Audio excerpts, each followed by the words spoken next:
everybody in whose house? Joe, am I right? In our house, right? Am I right or wrong? Absolutely, absolutely. We try to make sure. So as soon as we hear it, like just like last night when your boy tried to come in, and like I said, I don't know Yeah, what was going on. As soon as we hear it, all the brothers here, all the strong brothers like the Negro, Carl, yeah. all these We strong brothers that we commune, every Tuesday, Wednesday, Thursday, just about as we commune, we make sure that nobody did we shut comes them down? in No, and we and, like, and we will shut them down in a heartbeat. So and that's the whole idea, is to create a space where emotional intelligence is high.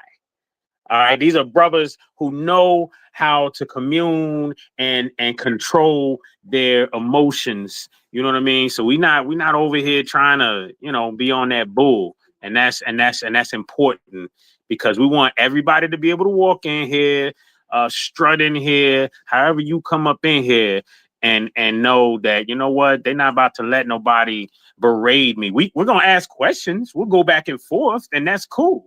And we have an understanding that we all can agree to disagree, because we're all different people with different DNA. There's no way in the world we're going to be able to come together. That's why marriage is the most interesting thing to me, because two people from two different households that then came up two different ways supposed to come together and commune for 50 plus years. It's an amazing thing. But here in this space, as we come together and commune, we make sure that we're not about that bull. So, that's what happens here. And with that being said, I want to make sure that it's understand that this is the I Ain't Your Black show. Okay. Understand that this is a show that we make sure that we're speaking truth. That's the whole premise here. Are you still there, Uncle Me? yeah, I'm here. And what is All right. right for us? Absolutely. We take that as Word something food. that woofu, Hashtag word food. woofu. What is right for us? So when you hear us talk, everything we talk about is what is right for us. And one of the things that's right for us, we gotta call out our BS. Now, when I say BS, I ain't talking about the traditional bullshit. Okay, I'm talking about our black shit. Uh-oh. Oh Lord, Joe. There is some black shit that we gotta call out. We can't get other people to respect us when we're operating in our black shit. Okay. Carl, I'm gonna let Carl or anybody else want to come in. Negro, no Negro and I done had this conversation. All right. Well, Uh, Carl, yeah. anybody want to come up and entertain? Oh, yeah, I see my ancestor. Man, let the woman. I know her. I've kind of taken a liking to her and everything. She came in. Yeah, let her, since her hand is up, Joe. You want to go ahead and let her go ahead and Get ready for jump on in there. I Ain't Your Absolutely. Black. Absolutely. This is the Like podcast that offers no healing, qualms insights, about and ladies epiphanies, first. Let's discussing and go. reviewing everything others are afraid to talk Greetings. about. So, It's all about what is right for us. I ain't your new black. I ain't your old black. I ain't your future black. America. I ain't your black. And now, the hosts of I Ain't Your Black, Mr. Just As Joe and Uncle Mijor. You got me like one of the things you guys saw in Alabama, I was reading the newspaper today, the Chicago newspaper, and there was a 3-year-old male child, black, that was with a state worker, and they were supposed to be taking him to his father. Do you know that state worker left him in the car for 5 hours in heat, and he transitioned? Oh, are you serious? Yes, and this happened yesterday. Wow. 3 years Wow. old. 3 years old. 3 years old. Yeah, I can't, since you brought that up, what is going on when you are so absent minded that you got a child with you, anyone underage, and you leave them in the car. I mean, that's been going on a lot. I don't remember me coming up ever hearing any of that when I was coming. I'm 64 years old. I don't remember that being a thing in the 70s, okay, in the 80s. I mean, where parents are so busy or they so absent-minded, they so, one person, I mean, I heard a person talking about, the day they don't go on to work, forgot their child is in the car with them, and leave their child in the car, go to work the whole time, and come out. It's like, what? I listen. Okay, I know that's not the same thing, but I don't understand how grown people is that absent-minded, and you forget that you have a underage child in the car with you, and you leave him in the car like that. Can This somebody was a help me this out? was a this think was it a was done this was a purpose. state worker. A state worker too. Yeah, state worker at that, taking him to his father. I think it was done purposely. I think it was because I told my mother about it. Right, I was born in 1971. My mother told me, and I grew up with her. This is my mother, my grandmother, my mother, my aunt. They never left us anywhere. They Right. was up, get out. Come on, let's go. Yeah. I think it's done purposely, and I think the only reason why they neglected him because he is a black child. You think so? And then if you go back to it, he's a black male child. And I Okay. know we shouldn't, it's not about the sexes with her, but you already know. I understand. I know where you're going with that. I know where you're You going with that. understand where I'm going with it, right? Mm. And I really believe that Crump and all the brothers and sisters want to get Crump, even though we have other civil rights attorneys out Crump here. who? Crump? Oh man, this Crump. I ain't a Crump fan. I'm not. I'm not one of those brothers that's down with Crump. It's not that he does good work, but he's an ambulance chaser in our misery, and I'm just going. I'm not going. I'm not going to make this about Crump, but I'm a little. Let's put it like this: since I had a lawsuit, and I was able to, win my lawsuit, I did not turn my lawsuit into Joe. Can I speak this? I didn't turn my lawsuit into a circus. I made it about my business, okay, and I won.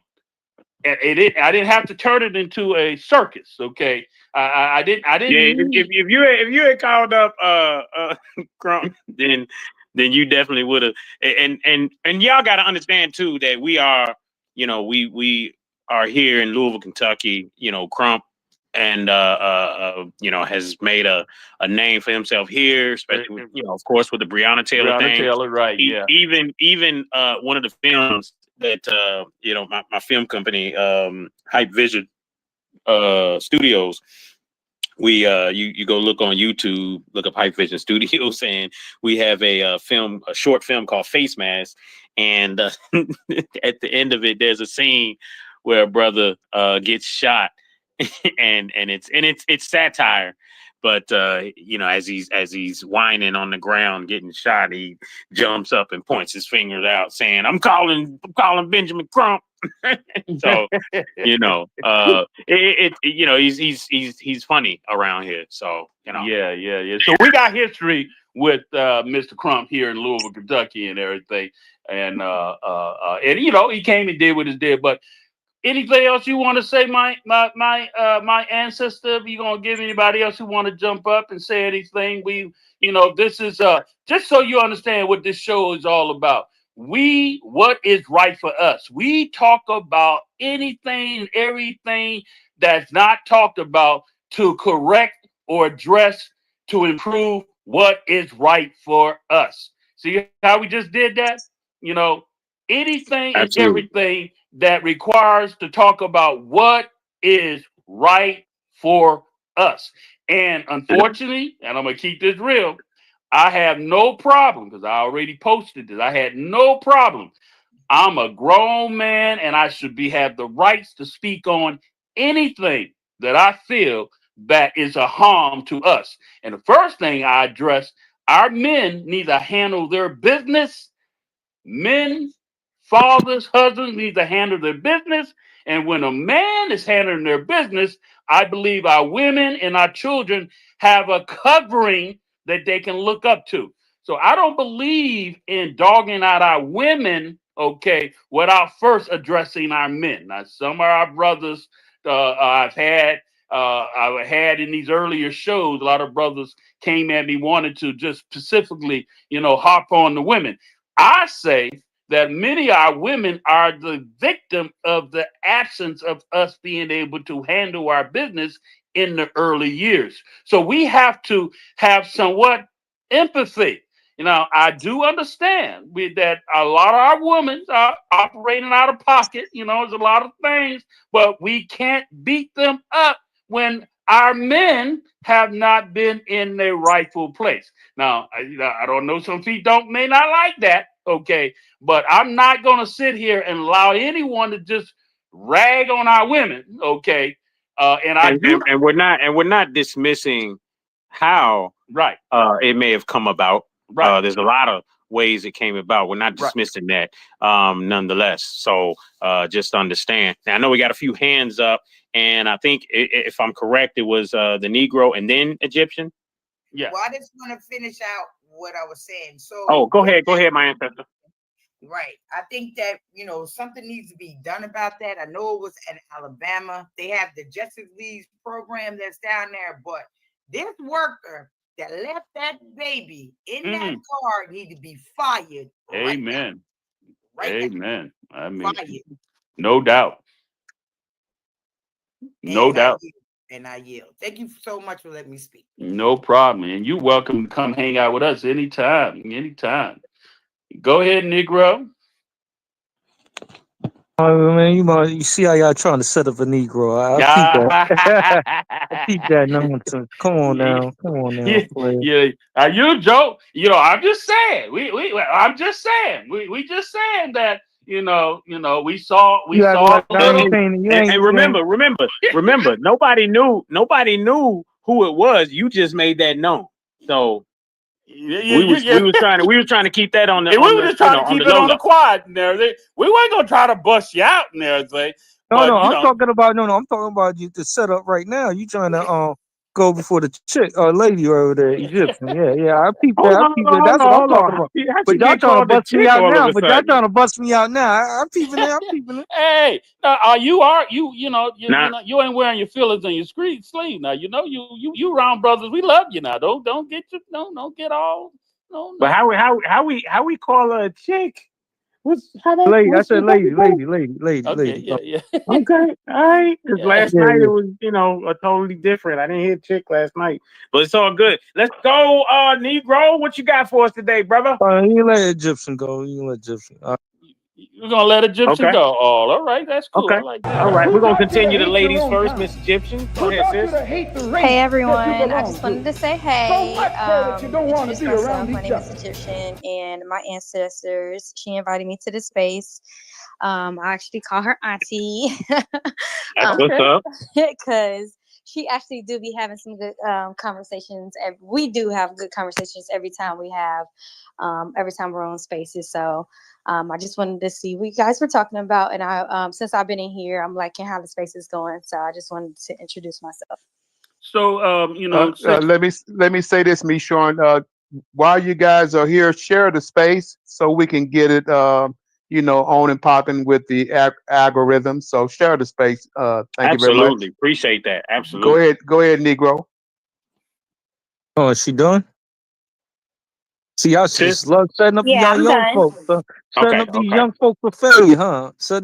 folks for failure, huh? Oh, there you go. Here we go. He's starting. He's starting. Go ahead. Go ahead. Go ahead. Okay. So now, you guys are talking about the young brothers and sisters putting them fireworks to that suspected white supremacist. I think that they did the right thing. We need to be supporting their bailout fund. That's where I'm coming at. We need to be supporting people who are exercising their self-defense and self-determination, especially in the system that we're in. We cannot be advocating for one of the things I've noticed just as culturally, when it comes to self-defense, 2A, we don't like to back other black people that's exercising those rights, those Negro folks that are exercising those rights, and we should. So if they're doing something in a righteous manner, give them that smackdown that they deserve, especially when they're are being provoked and that person is the aggressor. We need to be supporting that brother or sister to the hilt. No different from these white supremacists that be supporting them abusing Negro folks and black folks on the train Absolutely. I and stuff totally like agree that. with that. So Yeah. so that's where I'm coming at. I'm talking about matching energy. This is a young brother saying this now. This is a young brother saying this. So I don't want to hear this some of this talk that I was hearing about. Well, I'm a little slightly older and we got to go about it different. No. This No, man that was well, in you know, public. this is not the same conversation now, right? This is Different, someone. different, Don't different, get it twisted. Don't get it different twisted. scenario. Different There's a scenario. different scenario, brother. Don't get it twisted, okay? We can And support. I support what took place. He slapped the young brother, and he got he what needed to be commenced and done. got what he He, commenced and got what he deserved, which is no different than what took place in Alabama at the boat. absolutely, What took place in absolutely. Alabama, okay? We And can I know talk. a little history on that. Those We people, Yeah. yeah, we can talk amongst ourselves once we're in private, but in public, we all all on code. all on code, Yeah. okay? All So right. my take on it is this: is that one step further with it, I think Ohio State is a stand your ground state, right? And it's also dealing with self defense, 2A, and other things. So I don't think that there's nothing wrong with what they did. I think that they were overcharged. I think that those judges, I'll go one step further. Those judges putting bail on those brothers and sisters, they should be recused from the case. But I'm gonna go one step further. Like they need to be having their records pulled. That's kind of the type of time I'm really on. When I see Right. this situation, I see that they have biasness. Intellectually They're not upholding the independent law. enough. So that's Right. where the angle that I'm coming from this conversation. Right. And I think that it's something that we need to start looking into because they're out here trying to push a two-tier court system in some of these communities. And where white people go to one court and Negro folks go to another court. And we know that that's not justice. So I just wanted to throw that out there. We want to make sure that justice is always held to that Constitution because that's what our people have fought and died for and bled for. None of these So other people have never done that like that. And, So and that you means know, those immigrants and tethers. you know what's interesting? Can I jump in, Negro? What's interesting about you saying that is I remember, and we think about how long when you talk about the two court system. You know, I think about how long that's been going on and why it. I mean, I don't know if it's really changed that much. I think it's an area that doesn't get enough attention. Honestly, I think sometimes we forget about it until we end up, you know, in court for whatever reason, traffic or whatever, and then we're looking around. We're like, "Good Lord, you know, all these melanated faces in here." But it makes me think about a Red Fox skit, or I think somebody did a screen record or whatever of a Red Fox show where he went to court, and I just saw it on social media the other day, and he was like, "Is this court racist? No, it ain't racist. Why is it all these black people in here?" You know what I mean? It was hilarious, but right. there was some truth to that, and you think about how old of an episode that is, and we were talking about that then. We're still talking about it today. You know, and This, I want to let me say this, go ahead, Sean. Carl. Go ahead, Carl. This is the problem with, especially in blue areas, Democrat control area. They overregulate people. They overregulate people, and the police become tax revenue officers, and the court system become the collectors of the revenue. And so a lot of us do not understand in these blue areas. I know people don't like to be called out, the Democrats, that they overregulate our people, and our people end up in the judicial system paying the penalty of the over regulation, the over legislation, over regulations in those areas for them to collect taxes off of our people. I land there. Hey, and let me add to that conversation. So I don't know how many of you all have know anyone that been to court, won a lawsuit, and then, but I'm someone who actually had an event happen towards me. 2018. I'm a first of all, I'm a retired surgical technologist, worked in operating room profession, surgical technologist, and I'm like the Michael Jordan in the operating room. Okay, so the same energy that I am here. I'm a 6'1", 275-pound brother with the voice that I have, and I am good at what I do, and I'm in neuro. So when you're that type of brother and everything, you make those who we call white or Jewish women nervous. You know, I'm in the nursing environment. You got nurses and you have doctors. So to get to the point, I was fired, uh, wrongfully fired. Okay, and I will honestly tell you that initially, the lie that was put on me, I was like, okay. I was just, I've been there for 18 years. I had a 401k with a nice little thing. And I was initially was just going to go ahead and take my 401k, get unemployment, and go on by my business and go get another job. That was initial thought. But when we got the phone call from the unemployment office, and the unemployment office says, Mr. Daniels, we have to deny you your unemployment because of the hospital report on you. And I said, what do you mean? I'm going to try to hold it together, y'all. So I want y'all to understand something. This is what the report said of me. I've been in this profession. I started in this profession in the military. And Joe, me, the only person on here who knows my character and who I am can speak to who I am. Okay. And they reported me as I terrorized the operating room and made employees and patients feel threatened for their life. And that's the reason why I was fired. My wife had never seen me break down emotionally. Okay. I freaking lost it. What a lie on my name. I mean, a lie. What? That is not even who I am. I am good at what I do. I'm in neuro. I can articulate. I know how to represent. I know how to do. Why would they lie on me like that? And I will tell you, had they not done that, okay, had they not done that, I would probably have taken my unemployment and took my 401k, cleared out, got all everything, and went on and worked another job. But I'm gonna tell you what happened. The moment that I heard that, they let another person out. They thought I was a broke, ignorant, Nigger.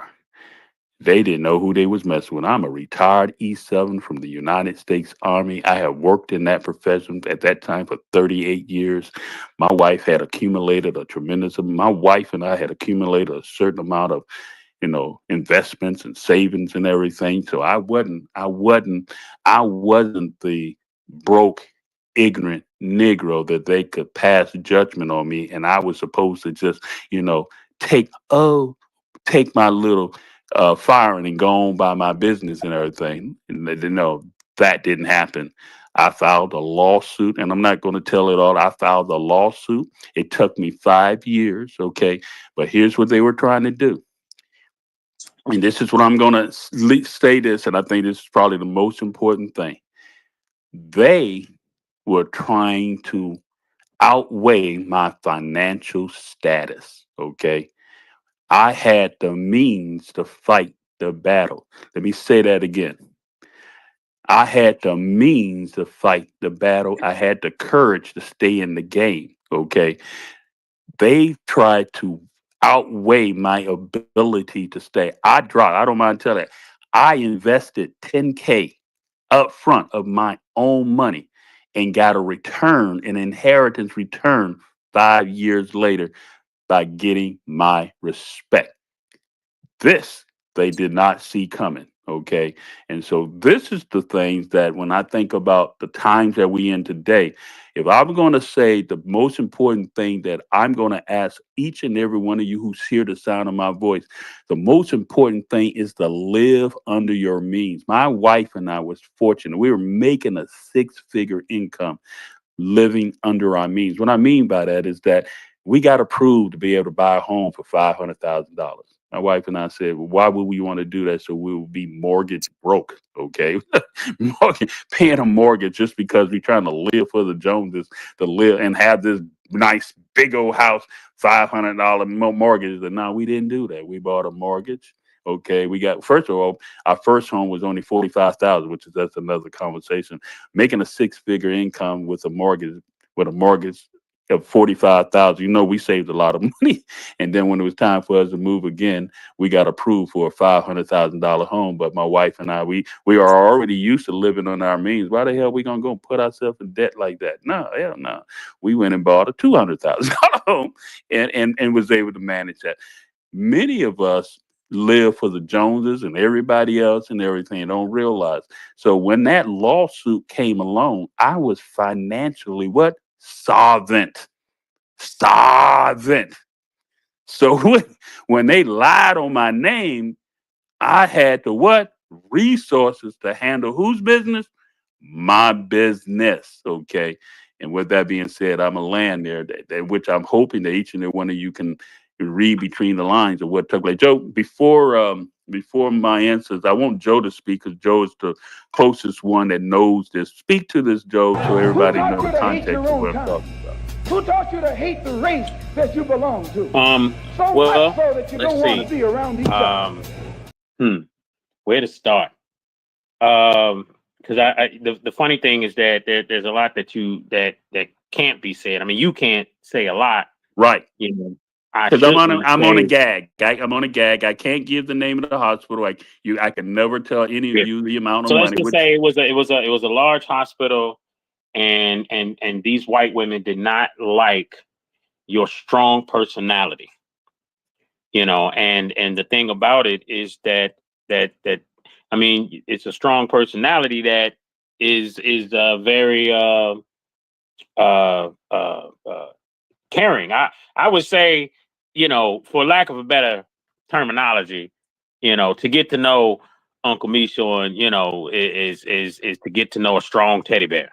I mean, truth be told, he's a strong brother. Don't put up with no BS, but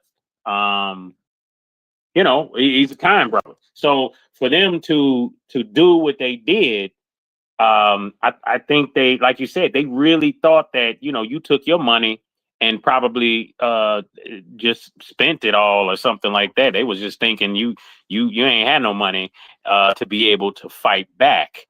And you definitely wore them out to the point to where you even had the judge on your side in the end to sit there and more or less through code say, hey, you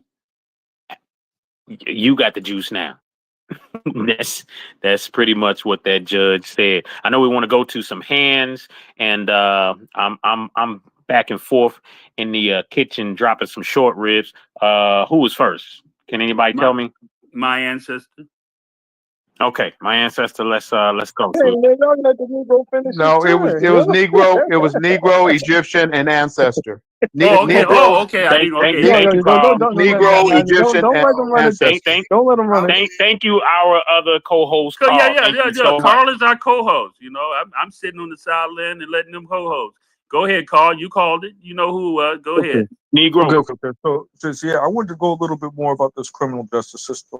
Like people kind of get upset. Like I got into it with Judge Jerome, I'm gonna say about like 4 or 5 weeks ago, where I talk about that black men are specifically are removed from the jury pool. These are some of the ways that they nullify our presence in the criminal justice system, which has basically made us targets, right? So that's some of the things that I'm observing in this case that's going down that I'm not personally liking. It's cool when that suspected white Latino supremacist stabbed that young man in the chest or whatever in New York. But when black people just put their hands and feet and gave him the old school beatdown that Judge Joe Brown talk about, like we don't be supporting that. We ain't we used to come from the era just throwing the hands, and these dudes is out here throwing weapons and all types of stuff to harm our people. This is why promoting and supporting self-defense is very, very vital. I'm gonna say that you can't say that you're advocating for the rights of our people if you're not supporting all the rights of our people. I'm gonna say that again. You cannot say that you're advocating for the rights of our people if you're not advocating all the rights, and that includes the 2A and the self-defense. So I just wanted to let those things be known. Fair enough. Fair enough. Okay, Egyptian. Sorry, my hands are away. I just wanted to comment. I'm a realtor, or that's one of the licenses I have. I just wanted to comment on what you said about you and your wife buying a house less than what you guys were approved for. I try to stress that a lot in our Black community because a lot of people will go house poor. And like you said, it is important that people try not to keep up with the Joneses so they can pocket extra money in their pocket every every paycheck or however they're getting paid or whatever.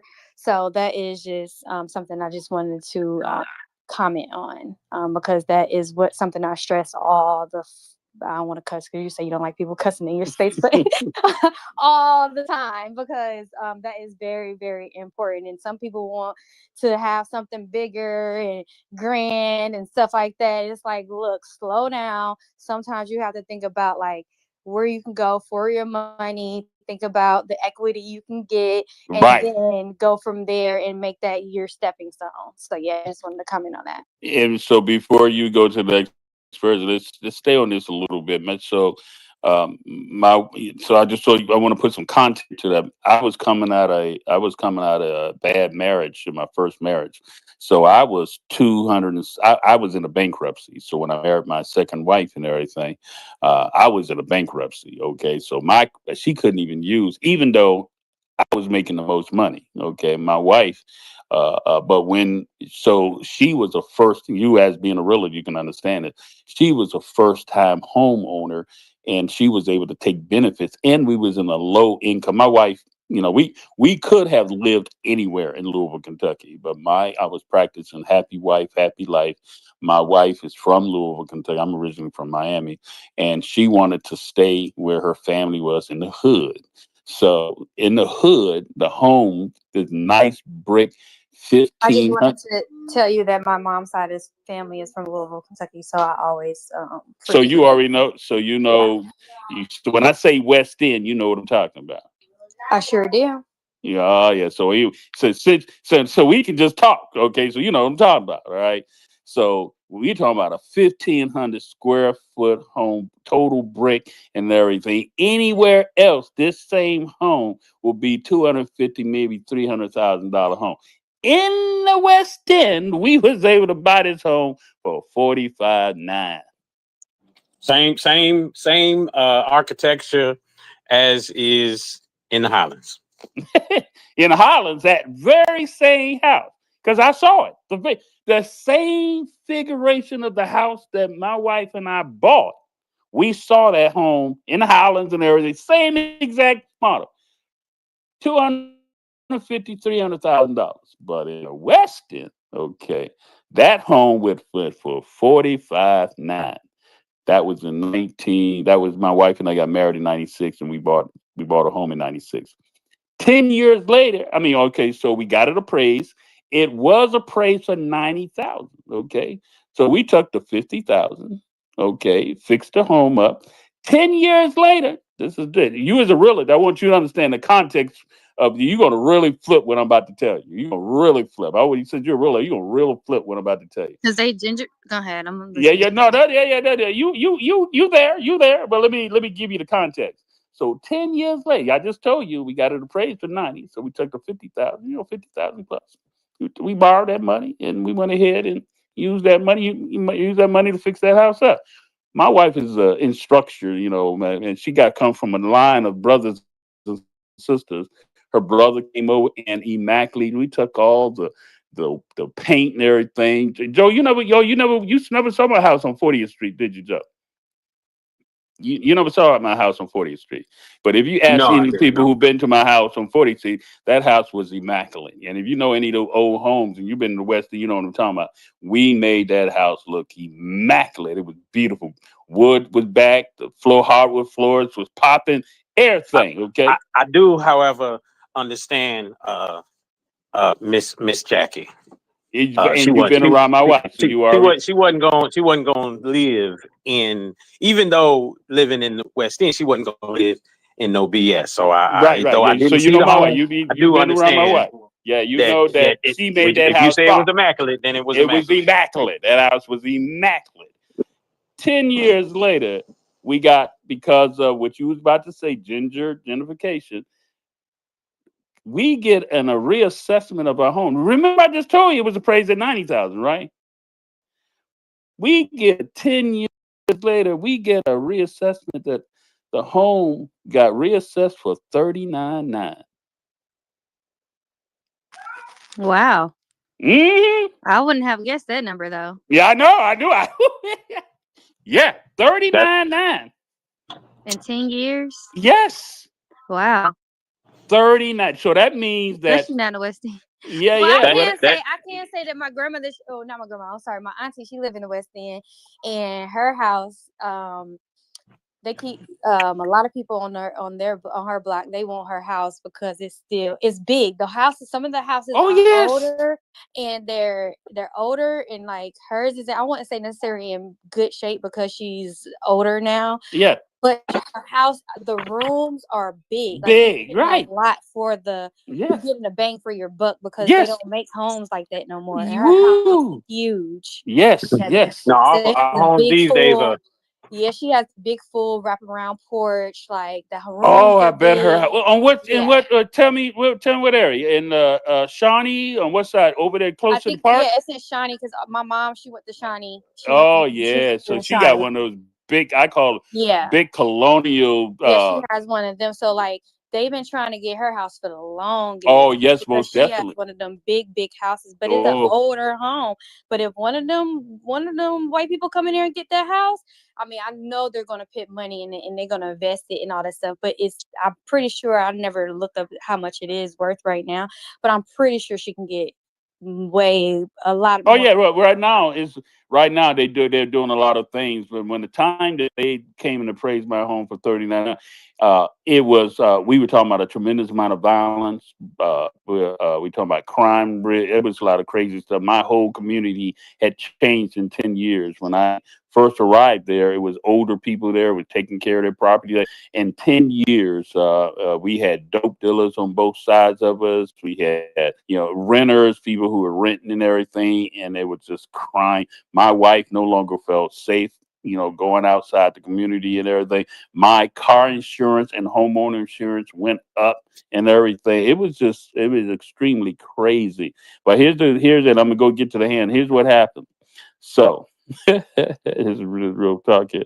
So I had someone come to my house, this white man, come to the house because he already knew what up, and offered me $19,900 for my home. Wow.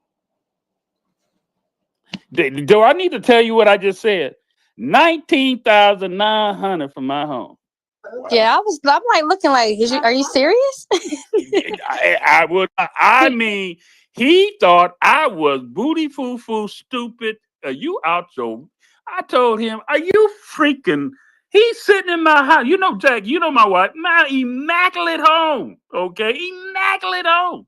And he gonna insult me and say that he wants to buy my home, because we only had, we had been in the home and we had already been in the home 20-something years. So, the left on the mortgage was, we didn't have much left on the mortgage. Man, 19.9 wasn't even, like, dude, what are you freaking, man? I said, get the hell out of here. You get it. Yeah, here. And so I realized that my wife and I, we had to realize that we had to cut our costs. There's no need of me trying to act like I'm going to try to get 90,000 or 100,000 out of this house. Okay. Not based on the reassessment at 39.9. So we did, another sister, her daughter and everything, they fell in love with their home. And she came in there. Let me tell you what happened. She overplayed stuff, but I ain't gonna get into all that. She came in there. I will offer you 45.9 for your home. I jumped on it because we only owed 19 left on our home, right? I had to jump on it. Take the loss, and get the hell out of there. As a realtor, you understand why I jumped on it. I had to jump on that because the market value, even though we put all that money, I wasn't going to get nobody who's going to buy my home. I couldn't get, we couldn't get nobody to buy our home for $50,000, $60,000. We were just trying to get it for $60,000, $70,000. Yeah, sometimes you have to take what you can get and just keep pushing. Yeah, You already got the $50,000. We already in the hole, right? Yeah. You know, we already in the hole. We already knew we only had 19.9 left on the mortgage. So that when she came with that 45, shoot, I got my realtor because I told you I had a sister realtor too. I got that call, that sister realtor. I said, look at here. I got that woman's name and I said, look at here. This little girl came around my house. I'm like, give me 45.5. Look at here. I need for you to call her right now. And let's get on over here and get this contract written up and everything. And my realtor, she got on it. And actually when the deal came out, I told my realtor, you need to cut me on some of that commission because I actually sold this house. Okay. Okay. Go ahead. We got my ancestor and then the Negro. I just want to say that I'm very proud that you turned around and actually fought the system. And one of the reasons why they were probably mad at you is because you actually cared about your patients. And they don't want to have that positivity in the hospital because you already know that when you come into the hospital the way things are doing now, you may come out alive and you may not if you do not act promptly. My aunt is an RN in the emergency room. She's one of the head nurses, and just some of the stories that she goes through being a Black woman, being a nurse, because she is like one of the top nurses. So I forgot what that's called, but you probably know what it's called. But that's when the nurse can actually be a doctor if they want to, but nurse practitioner. Nurse practitioner. That's what she is. My aunt is a nurse practitioner. Now we go into real estate. My great cousin, all right, in Washington D.C. When they first came to Washington D.C. from North Carolina, her husband, my cousin, her husband, he turned around. He worked. He was a longshoreman, and she was a maid. They bought a house right there in Northwest DC and paid $30,000 for it. They've been on her for selling it. And she turned around and she transitioned. He kept on telling her children, please do not sell our house. Please do not sell us. Them jokers offered her son, of course, which is also my cousin, $750,000. House was sold, wasn't it? That joker jumped on that quick, and I don't want to say one word, but it was like, no, don't sell. And the house is huge. This is what the joker did to my cousin's house when they sold it. They turned around and broke the house up. So how he broke it up? Now it's not even one house anymore. It's like 4 apartments, and they sold each apartment for like 650 G's. Look it up. You don't believe me? That jugger made money after money after money after money, and my cousin get that $750,000, right? And that's it. It's done. It's right. And don't forget, he got to share that money with siblings. Yeah, he had to share that money with siblings and everything. Yeah. Yeah. And So that joker turned around and sold an apartment in her house, one apartment, $650,000. Do the math. yes. So who really won in the end? Right. Right. So the moral of the story, and this is one of the things, and I'm glad that you actually shared that story because it ties into when I say I ain't your black. Okay. Many of us operate because we do not understand economics. Many of us, because many of our, we come from broken, financially broke families, not financially savvy. So, when we get our opportunity to have money, we don't realize that the game that there's multiple levels of having wealth. Okay.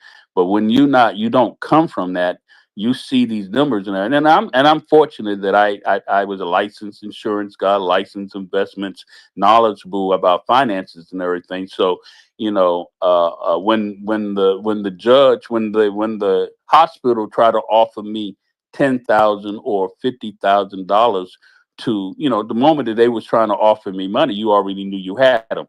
But they thought, again, I was an ignorant, broke individual.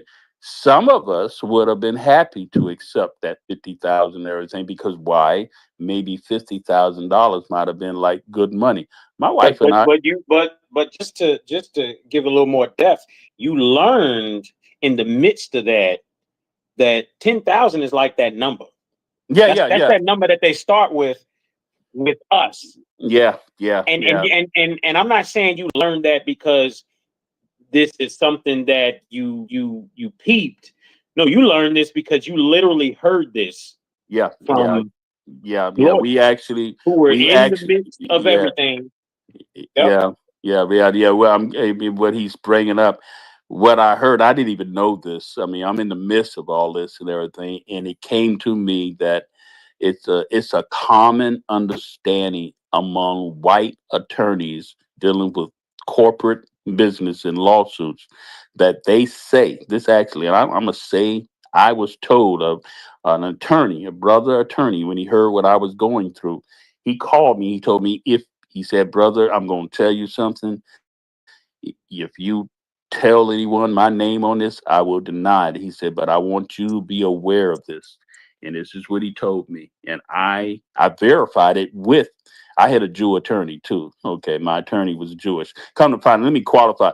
I couldn't get an attorney that looked like me. Okay. Negro. I couldn't, let me say this there. I couldn't get an attorney to look like me because the hospital that I was going up against, they had $1,000 attorney, $1,000 attorney an hour. Okay. To get an attorney to look like me here in Louisville, Kentucky, they needed to have a certain amount of cash flow already. It would have been cool to get a Bing Grump, but see, I didn't want a Bing Grump, okay, because he would have turned my thing into something else, and I wouldn't. I'm a conservative. I'm not for all that damn buffoonery. Okay?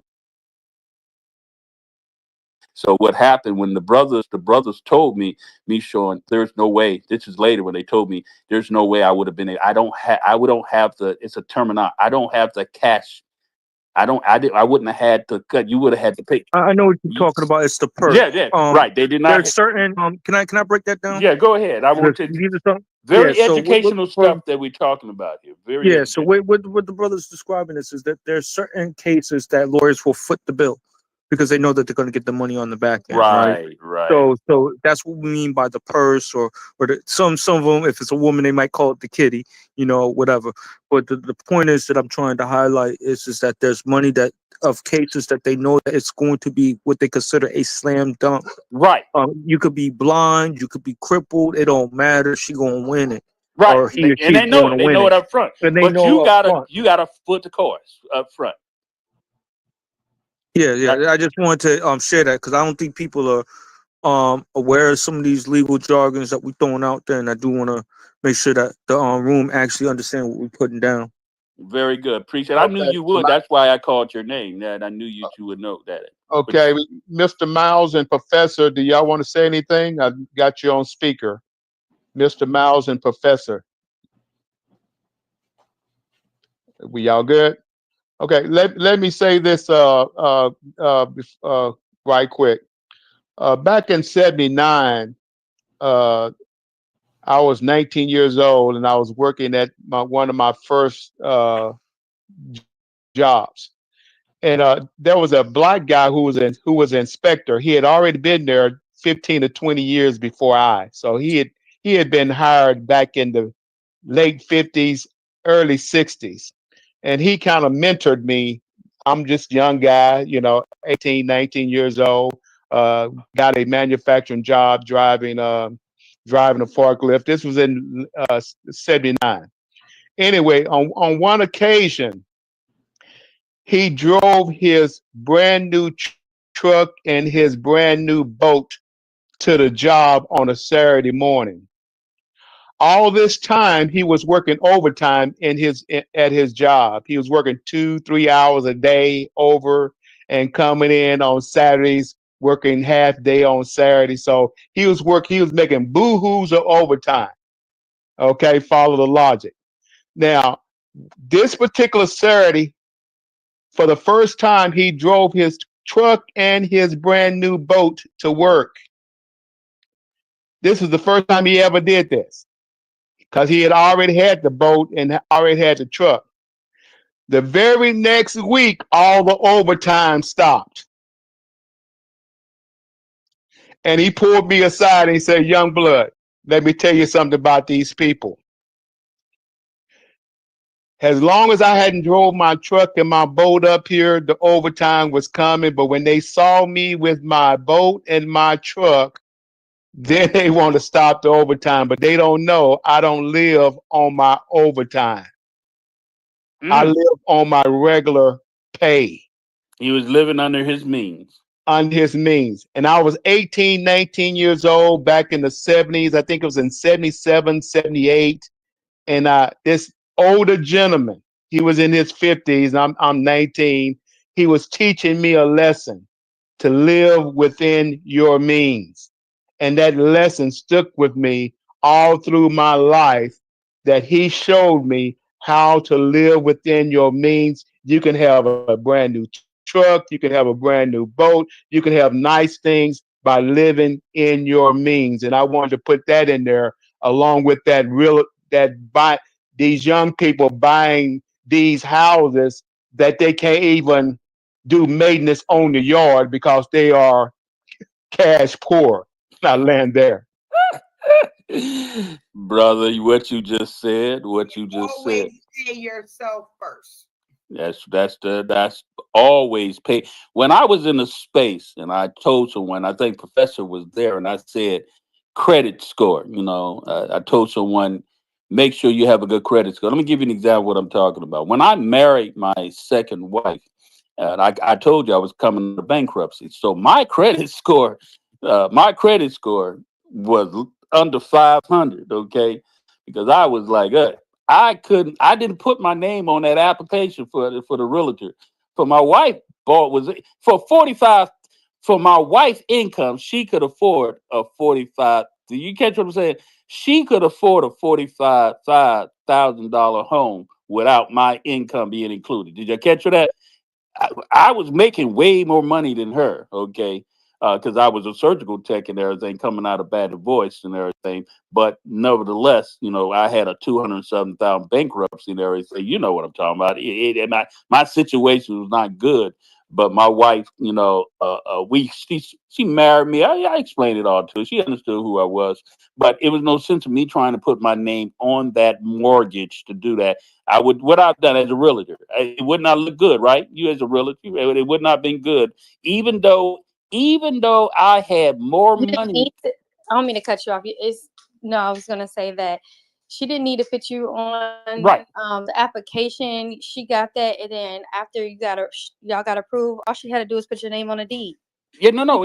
Actually, no. But what happened is that you caught right after that. After how did we get the $50,000 loan? Just so you understand how we got the 50,000. She would not have been able to get the $50,000 loan on her income. Okay, she was able to get the $50,000 equity. Okay, that was in the home because I put my name and my income on there after that.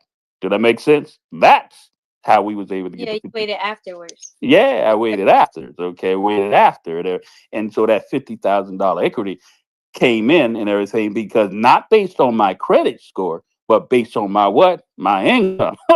My income could justify that we could that $50,000, 50,000 more put on that 40,000. We made it a 90,000 plus mortgage and everything. Got additional loan, like you got Yeah, it's additional loan, right? They got an additional loan, right?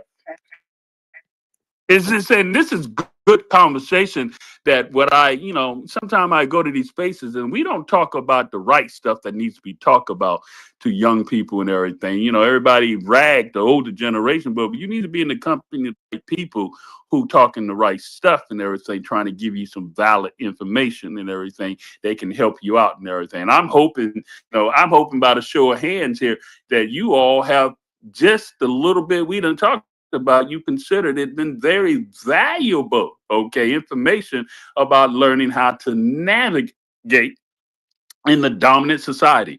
When people hear me say the dominant society, they think I'm talking about white people. No, I'm not talking about white people.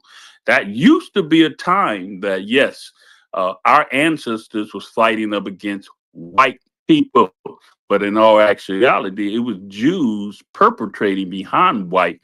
And Jews have been the dominant, with their small percentage, they have been the dominant society for quite a long time, hiding behind white, and that's what I mean sometimes when I say I'm not your black. You have to let people know I am not that black person who is ignorant to the game. You got to know that the game is chess and the game is monopoly. The game is capitalism. You need to understand the game that's being played. And the problem is that many of us don't understand the game being played. The game being played is not what you think people presenting to you. The game is about understanding finance and how to live under your means and how to invest and how to grow your wealth and everything. So that's what I'm about. And I don't walk around here in that operating room. I never walked around there trying to be black. Some of you all may think this. I wasn't trying. I walk around here trying to be an American, get paid. Okay. And don't mess up and treat me in a behavior that's going to get you in trouble because you think I'm some ignorant, broke NIGGR. Okay. You stand in the way of my advancing and trying to help me do what I need to do. I'm going to call you out. And that's what my lawsuit was about. I never filed my lawsuit based on race. See, if I would have do you understand? If I would have brought a Ben Crump into my case, who knows what he would have tried to turn my case into? Anybody know? It's been all about race. We know. It's been all about race. He would have turned his case Yep. into his case, and he would have got more money than you supposed to get. What you said, but it would have made a mockery, and I would have, I'm a conservative. I've never been that, always been a conservative, so I have a conservative posture.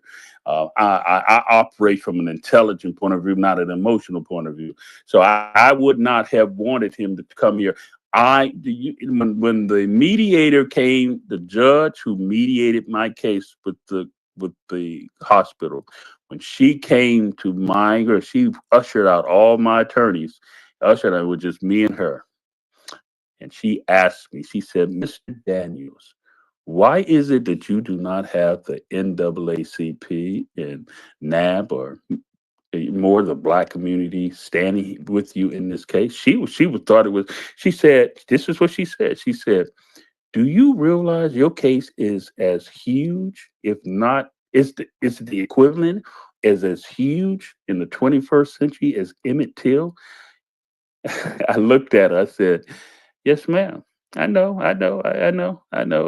You had I know we had 5 white women that lied. You had the one that lied on me, accused me of terroristically attacking her.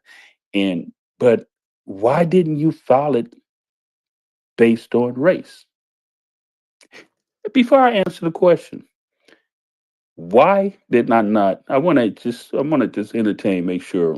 I don't want to. Sometimes to let people discover or become aware. Why didn't I file it based on race? Just entertain us. Carl, you the oldest one on here. Why you think I didn't file it based on race? In other words, I was discriminated against, and they fired me because I was black. Why didn't I file it that way? Anybody want to answer? Anybody want to jump up? Go ahead, let the Negro. He got his hand up. Go ahead, bro.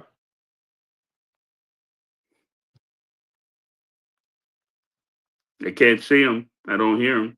No, I got it. I have my theories on this. Like me, I know that I would have done it, but done it by race. But I know that in some regards, for the sake of the context, people got to understand the effects of the Dred Scott decision, right? Dr. Claude Anderson talks about this in his book, and saying that because this is something that has been left unchecked still to this modern day, going to it through a racial lens might not be effective in some certain cases, right? Maybe it might not have been effective with your case, even if it was racially motivated or ethnically motivated, right? That is a sad reality, unfortunately, living in the system that we're living in, unfortunately. And that's where this is why they trying to like ban certain things like CRT and different things of that nature, because that's normally will be something that will be discussed in the CRT course in legal studies, or even the stuff that I study a little bit. It should be taught in those things, but it's not, because it's supposed to help build a consciousness within the legal profession. And that's something that you see that is clearly neglected based off of how they treat our community. So I just want to say that, kind of put it in that context. You think I'm hitting it on the head for you? No, you're hitting right on the head, and so I'm gonna add to that. So I'm glad that you actually said it. So let me tell you, my attorneys and the plaintiff. I'm the plaintiff, and they're the defendant. Okay, they kept trying to get me because it was said that I touched her on the shoulders. Okay. They kept trying to get me to write. Literally, they wanted me to write. They wanted me to write it out and have them type it up that, said my name, that he touched so and so on the shoulder, blah blah blah blah blah blah. Did they say that you touched her? Yeah, no, Or did they say said that you terroristically touched her? that's what I'm telling. No, well, no, they didn't say terror. The whole premise is this is where I want you to understand.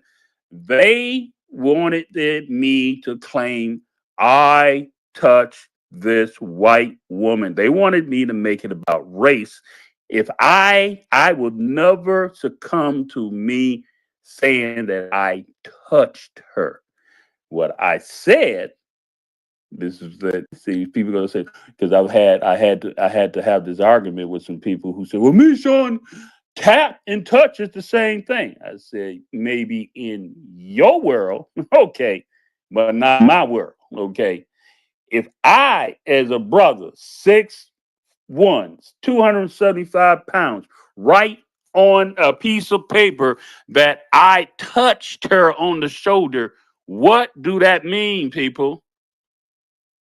Oh, they're gonna give you that brute treatment, yo.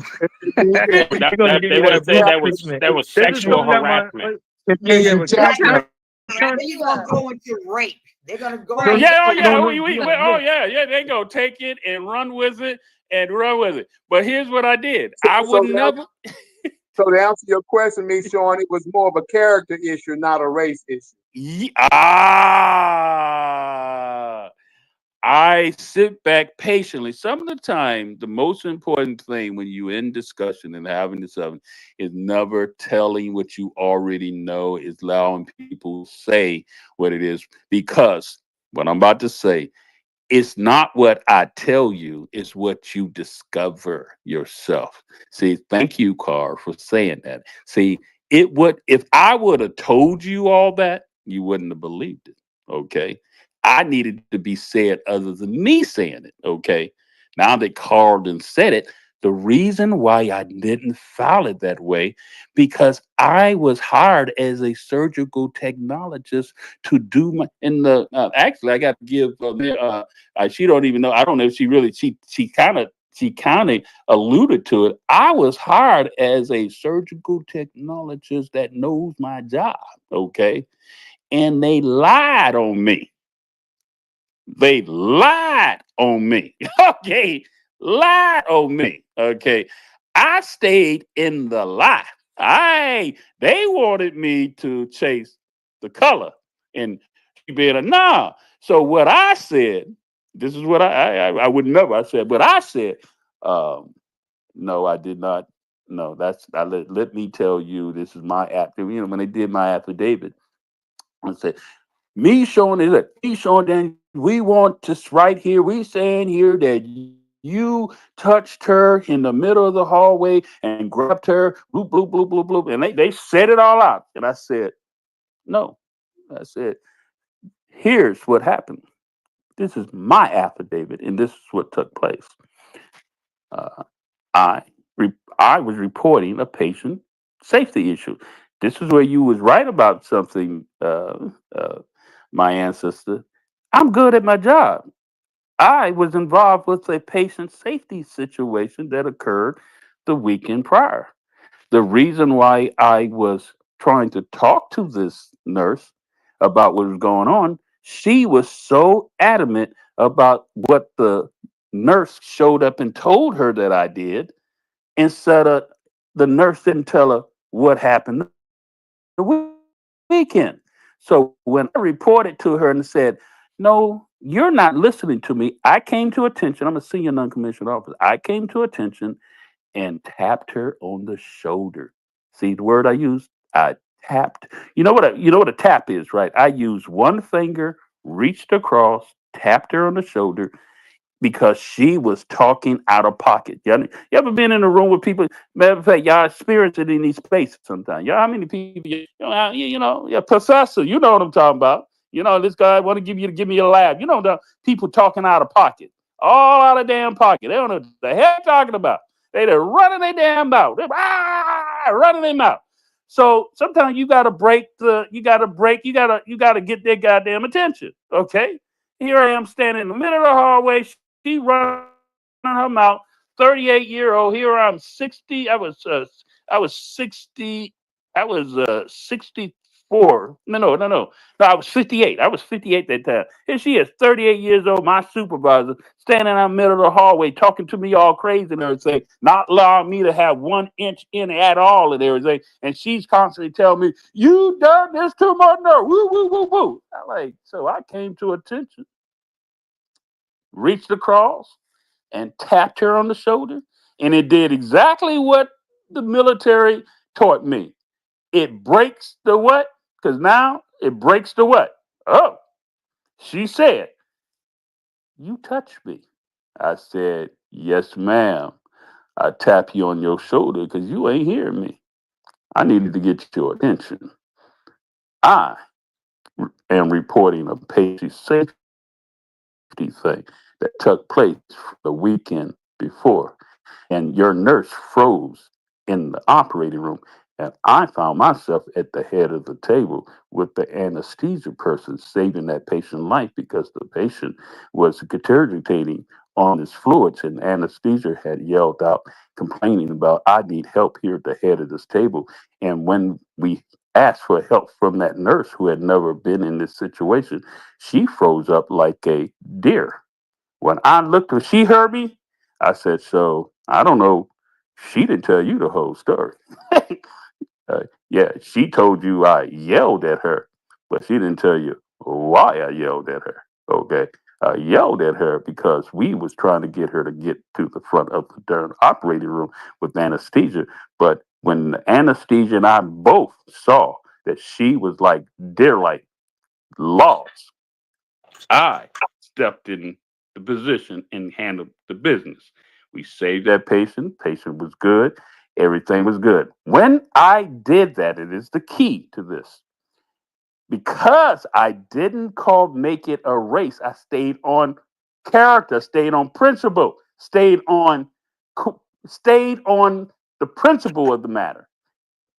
You see the difference? But they kept trying to make me turn it into what? Race. If I would have turned into race, who know that I would have lost? You would have lost. You would have lost upside, downwards, backwards, forward, right, left. You just look, they might have would have took you out there in handcuffs. Because when you really think about it, then now the one that you're talking to in the hallway, that's not the queen, right? That's not the white queen, right? Yeah, it's the super. So this is the one that ended she's up the being. head. She's the head person. I mean, this is the one that ended up being on your side, right? Oh no. That's a whole. That's what I'm saying. The white queen. No, it's not the white queen. No, that's a Okay. whole. So what I'm looking at is the fact that was again another one of the conspirators against you, trying to cover their other cohorts' ass. Right. In the end, that's what that ended up being. Yeah. So that's why, and I'm only talking about this. People want to say, Michon, you always turn this. I tell these stories not for me to glorify myself. I tell these stories for you all to hear this. For the longest, when I signed, my wife and I signed to take the check, I had to sign a check to gag and not talk about my case. And for a year and a half, I felt bad because I knew. Do you understand? For me to sign a check, I signed a non-disclosure gag order to not tell what took place. Who am I protecting? Am I protecting myself or am I protecting the corporation? Who am I protecting? The hospital. Absolutely.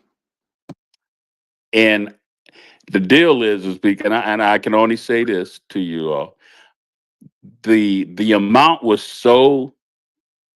I already entered it. The amount that my wife and I, finally made them come to the table was so huge that none of them ever thought that we was going to get there. They were so happy to get that, and to keep it 100.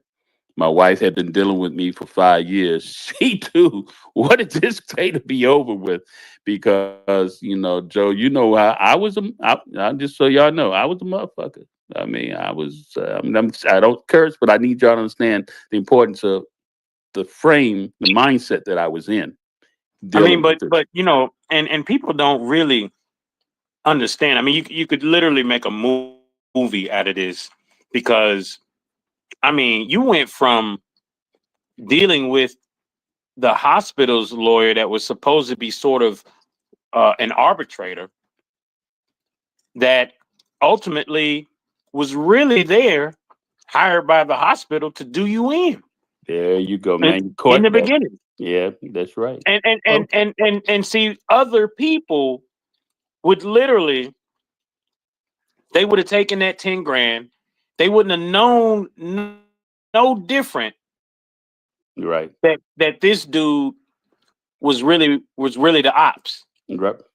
Trying to be your lawyer, trying to help mitigate this thing, but really he was the ops on payroll, which was something that you found out right down the road, that this dude was on payroll by the hospital.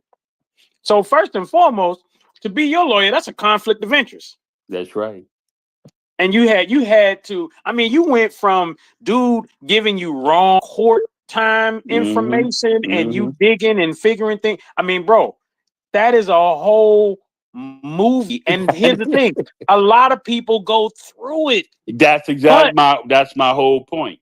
That's my whole point I want to talk about. And that's why so people don't understand. When I was first writing my book, my title of my book initially was Uncle Michon, Conservative Uncle Michon. While I was in the middle of this case and everything, I realized they were playing me like a Nigger. They were playing me like I'm a broke lad. And I remember walking into that office and going to them and told them, look here, I am not this broke, ignorant individual. And so I had to go back to my ghostwriter and told them, and that's where I changed the title. Now, there's nothing in my book okay, about my case. I couldn't. But my book is I've written it in code to talk about how we must navigate through the color construct that has been in place since Jamestown, Virginia. And that's the whole premise of why this podcast is in place. So let's reset this. So go ahead and reset this, Joe, and tell everybody a little bit about why we're here. And you know, the title, you know, the podcast is I Ain't Your Black. It's based off of your book, which is I Ain't Your Black, America. No, And don't what's say ain't. important- Hold up, you You're right. You're right. You keep doing that. It's I'm not not. that. I'm not your black America. You know, we tweaked some things when we got to the podcast and stuff like that. You know, even the email address is notyourblack@gmail.com. But with that being said, I'm not your black America. But the most important thing about the title of that book is the comma that's there, because so many people, especially so many of us, will look at that title. What you mean you ain't black? Bro, that's not, you gotta read, I'm not your black, comma, America. Because at that point, there's a direction of who that title is talking to. And that title is talking to America. And when we talk about America, we're talking about the dominant European, the dominant people. What is it? What is the phrase you always say? The dominant what? The dominant majority, the dominant dominant society. majority. Yeah. In American society. So, with that being said, then that's what this is all about. This is a conversation to the Caucasoids, the dominant positions in this country. That's who this is directed to. That's what the book is directed to, and it's stuff that they need to hear. Definitely filled with information about things that we as a melanated group of people need to discuss. But definitely a conversation directed towards those that just got that one black friend. Mr. Miles had his hand up. Mr. Miles, you want to say something?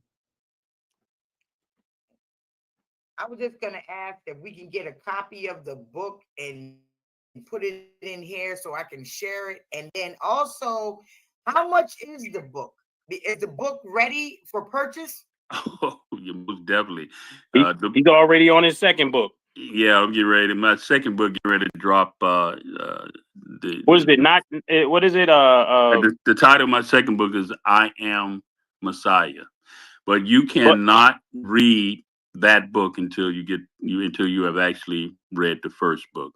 And so to answer your question, put it in there. I put it in there. You got to go to timetounlearntorelearn.com. Timetounlearntorelearn.com is take you to the book. And I mean, just so you understand, I want to have I think to have Carl speak to that, because Carl is actually have read my complete book. Okay, Carl, you want to speak to him while I'm putting it in the space there? Your take. Yeah, sure. I've always known about the race construct in America, starting with 1680, when Bacon Rebellion invented the white race, has a construct to divide the indentured servants from the slaves, and to promote the indentured servants to foremen or to middlemen to oversee the slaves. So I always known about the race construct, and years ago, I used to always say there's only one race, which is the human race, but many people groups, and people was looking at me funny back then. but I was unplugging from this so-called race construct. Well, reading Mishorn's book, he brought in another facet, which is called the color construct, which is the first white, what he used the term, the You, where you at? You went on mute, Carl. Carl, where you at? Carl? Yeah, you on mute. I don't know if your cheekbone didn't hit the phone or something, maybe, brother. Nobody can hear you, Carl. Hey, so what he was implying to is that in my book, a lot of people already knew about there's a construct. Okay? But what I brought in my book, talking about there is a specific color construct, okay? A color construct. And what I did is went through and I was able to discover that, or I'm going to use the terminology Negro I've learned from you all, y'all young people. I didn't know people was, what you call it? Tethered. Yeah, the tethered, but they also, they call it deviating, or what's that terminology? Oh, delineating. Delineating, okay. I did not know that 4 or 5 years that my younger generation, you all, was actually practicing at doing that, where I actually did it in the hospital, delineating, and I discovered the color construct, and that's where I wrote it in my book. Didn't even know. So delineating and learning with the color construct is the same thing that you all did. That I think a Negro can speak. What I discovered is that by delineating, I came to realize that there was an intentional from Jamestown from the very beginning to create divide and separation. And if you do not know it, you will get caught up in a hegemony. All in my book, Hegmnaoy. And so are you back, Carl? Yes, I'm back. I don't know what happened, but yeah. So again, I had already known about the race construct, and I was pulling out of that because I would say one human race, but many people groups. But when I read Mishorn's book, he brought the color construct, another facet, the first glance passing for white people. So it began to unravel the hegemony and how the white, when the Europeans take the white ticket, the Irish, the Italians, the Jews, and now the Hispanics taking the white card or the white ticket, and it's all against black people, our people, the freedmen, which I come to identify as the freedmen, the descendants of the emancipated, to keep us boxed into a certain underclass, as Dr. Claude Anderson talks about. So the book is a very refreshing book. It talks about Mishorn's upbringing and the things that he went through and how he came to understand the color construct and how it's detrimental to our people, and we need to unplug from that color construct. Now, again, when I came to X, I started hearing what they were doing, delineating, and something called disaggregation, to put us in our own subcategory so we can get the resources and the resources and the legislation specifically to our people, and not the Africans and not the Caribbeans taking our resources that were for our own people that we are not getting. And that's where the term tether comes in, when these Africans and Caribbeans are elevated in our hospitals and our universities and our organizations because they look like us, but they are not like us. They look like us, but they do not have the same shared experience, the same shared history. And then they not only take our benefits and resources, but then they look down upon us and try to become an obstacle for our advancement. For example, and I'm going to land. Byron Donald was asked, did he support reparations? He's out of Florida. He made the statement, no, I don't support reparations because my mama would not get it. Now, his mama is from overseas. I think she's from Jamaica or Haiti or something like that. So he will be classified as a tether. You're looking like us, you're trying to move like us, but you don't want to support and be supported for the things that are for our people. So I'll land at that at this time. Yeah. Let me chime in on that because first things first, this aggregation is done by the government, right? We gotta understand these concepts here. This aggregation means it's done by the United States government in order to collect data and information. That's first things foremost. Delineation is something that we do amongst ourselves that had no government intervention. Two different ideologies that have two different approaches in how people are separating themselves. One is Thank you for saying that, Negro. because that was very I good. get Very annoyed good. with I get annoyed with that. This is where it leads into these other thoughts called integrationists. Like I don't want us to. I've gotten to a point that we don't need to be messing with the American government. That's just my stance on it. That we need to be creating our own government, our own institutions, and just because there's certain things in the Constitution that could justify that rationality. And like people want to sit here and play games. No, I've had it with a lot of you don't know the levels of frustration that I have towards them as an institution, them as a legal system, them and how they treat our people. Now, I will push back. I will push back on some of that. You can't call yourself a Freedman Nation if you don't have your own government. So you'll be contradicting yourself. I'm just throwing that out there for the record. No, but let me I can combat that, okay? Because I play chess and I play bidwiz, okay? And I understand that culturally our people came into the system that was already in place, was already here. We came into the game that was already played. And so we've been operating. It's like running a track, okay? If the runners have already been in running for 300, 400 years before we even get onto the field. Let me just say 200 years before we even get on the field. What's the likelihood that we're going to be able to catch up with them unless we learn how to play the game? I use this analogy what I'm talking about. All right. There is no winning the game when you separate from it.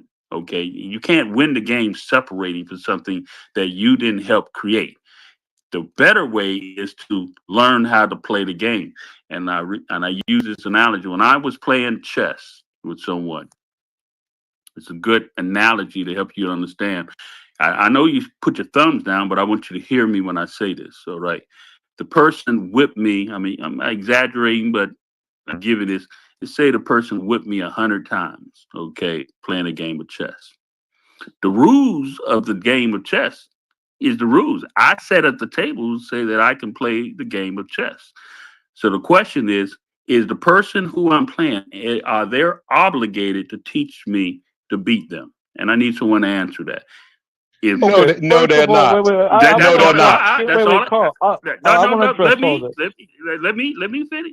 The answer is no, they're not. They are not obligated to teach me. They are not obligated. They have no responsibility to teaching me to beat them. Okay. Where do the responsibility lies on to beat them in that game? Somebody answer. my own self to learn the game. And lies on ourselves. We have to also take accountability for our own actions. All right. I'm gonna So- push back on all this. Let me. I got Can you. you? Yeah, because I want to get to the point of this. I got The you. reason why. We heard you, Negro. Let Fowler No, finish no, up. no, I no. heard You what you didn't said. hear me. No, yes, we did. Because We there's did. a lot of things hold that up. so a lot- there's a lot of things that you're missing out of the conversation. No, there's not. No.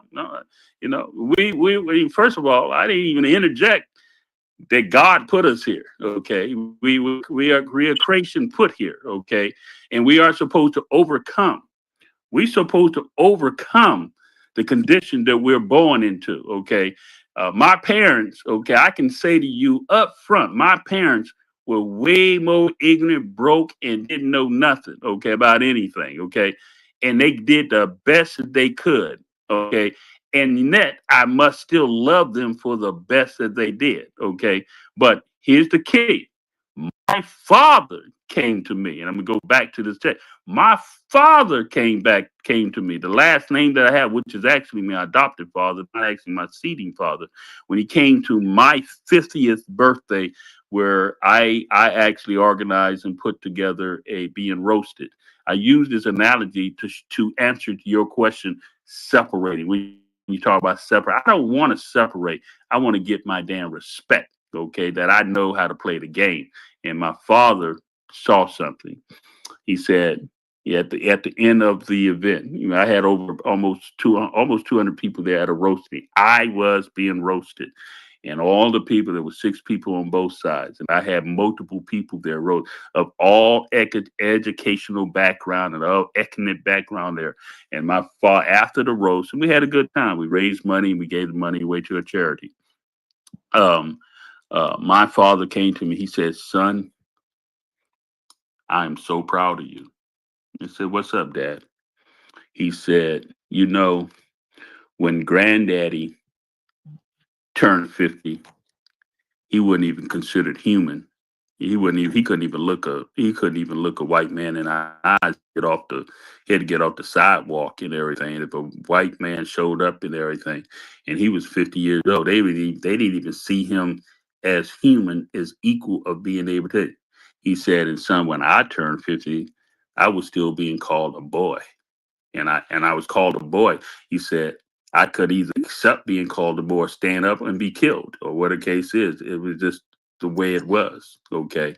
He said, son, you turned 50 and you know you are a man. You're not a black man. You are a man. And you had all these people here, all these multiple people here who spoke on your character as a man. Meaning, my dad was saying, I learned how to play the game. I understand playing the game. If you don't know how to play the game, separating from it, and I'm gonna go back to the chess game. Now, back to the chess game.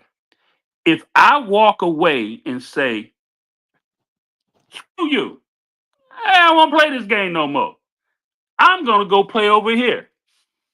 I'm gonna go play my own game. Do I win or lose? Somebody answered. Do I win or lose? You lose because you don't even know how to play the game and you don't know how to set up the new game. But Exactly. if you play your own game, you win because the loss is not there. The loss goes with inside of yourself. You come from your parents, your grandparents. You just talked about your father, your mother. These are things that have been instilled with you. At that time, you play your own game, regardless of what game they play. And you Ah. I want to chime in. Wait. I want to I want her to, and it's very, I like to have the I want to chime in on that, man.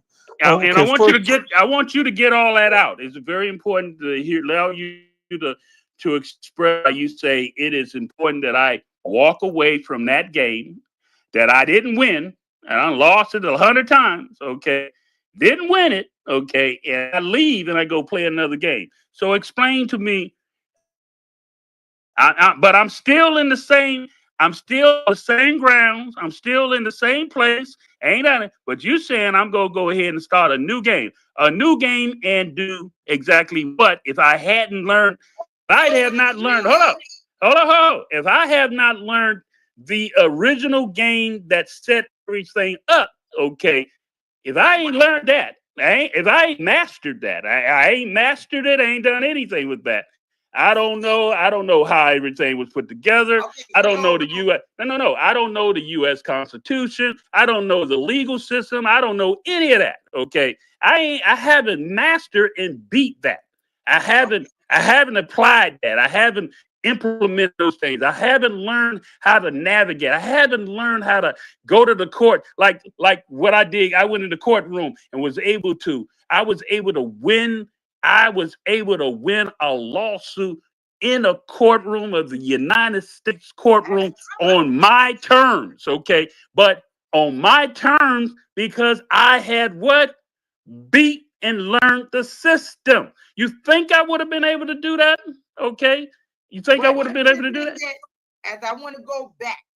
Okay, go ahead. I want to hear you. The way that you beat the system, the way that you learned it still went into your DNA, your background, and everything else, your education, right? Because I'm gonna tell you something. When we had Black Renaissance, the Black Wall Streets, coming out the Reconstruction era, we relied on our own strengths, our own weaknesses, our own understanding, and we were winning. We were winning until we felt it was necessary to go back to what the oppressor is talking about. I'm just saying that all of this knowledge is inside of us. We are the original people of the world. Even when they come with this new constitution and everything else, playing their game, that's their game. We have to play our game. Our game comes with righteousness. Our game comes with humanity. Our game comes from originality. Our game, because let me tell you who started the game. Guess who started the game from the get-go? And who were the masters every time? It was us as the melanated brothers and sisters. Them jokers didn't come into the game till later. And then when you start sleeping with them, laying down with them, having babies with them, then maybe you can think clearly. But the game that you need to play is the game that's inside of you, because you have, even though brothers and sisters may not think that they do, I'm telling you, that's a lie, because you have everything inside of you to win, and you do. It's just about you finding it and doing that extra work in order to discover it. But in actuality, if them jokers was to leave the earth right now, we will be just fine. And I yield. Let Negro go ahead, because Carl, I want you to step in, because Carl, you know where we're going with this. Where you said the government came in. Yeah, we were when we were able to compete evenly, compete within the system, learning and playing by the rules of the game that was being played, and we were able to compete evenly within the system of the game that was being played. We was kicking everybody's butt. It's only, I'll let Carl, I'm not gonna finish. I'll let Carl come in. I want Negro to go ahead, because I want to make sure you who believe that we need to separate and go build our own utopia and build our own thing. I want y'all to get it all out and make sure y'all be heard. Go ahead, Negro. You wanna? Okay, first things first. That's kind of the premise of my book, right? First things first.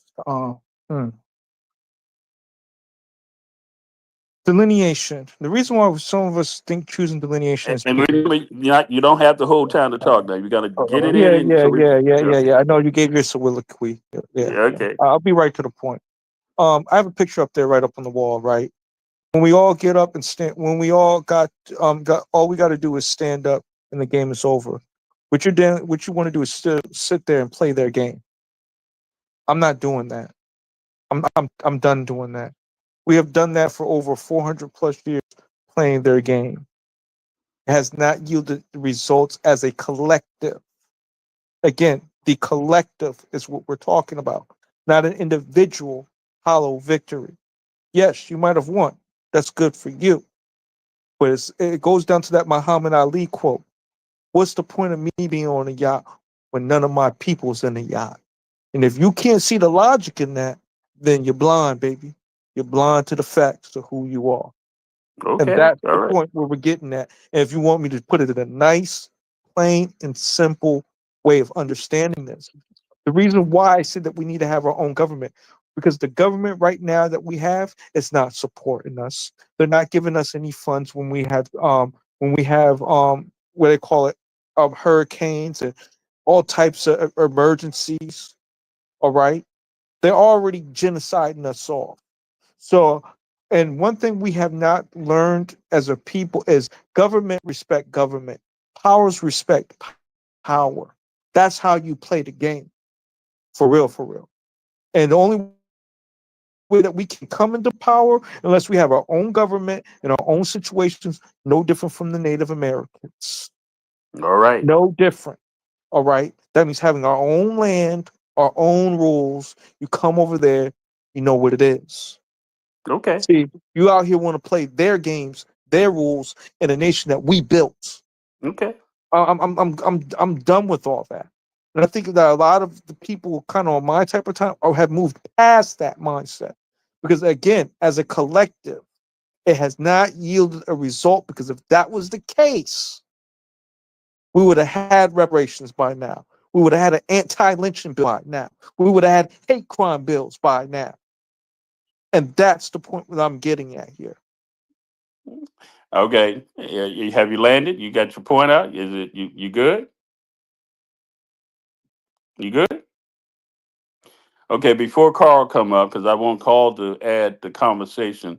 So let me go back to the analogy of the game, the chess game. Okay. So I didn't walk away. I didn't walk away. I allowed the person to beat me those 100 times. But what I did is that I kept playing. And this is exactly what happened in the game. Okay. Because I never walked away from playing the game, whenever game to be played, continue playing. But I kept playing and I kept playing, and this is exactly what happened. I started making moves that individual started realizing my moves were different than they were before. And I remember, I never forgot it. He looked up at me, "Oh, you making some different moves." I said, "Yes, sir. Yes, sir. I'm learning this thing. I'm learning this thing." And then, of course, he beat me that time too, but I kept coming back.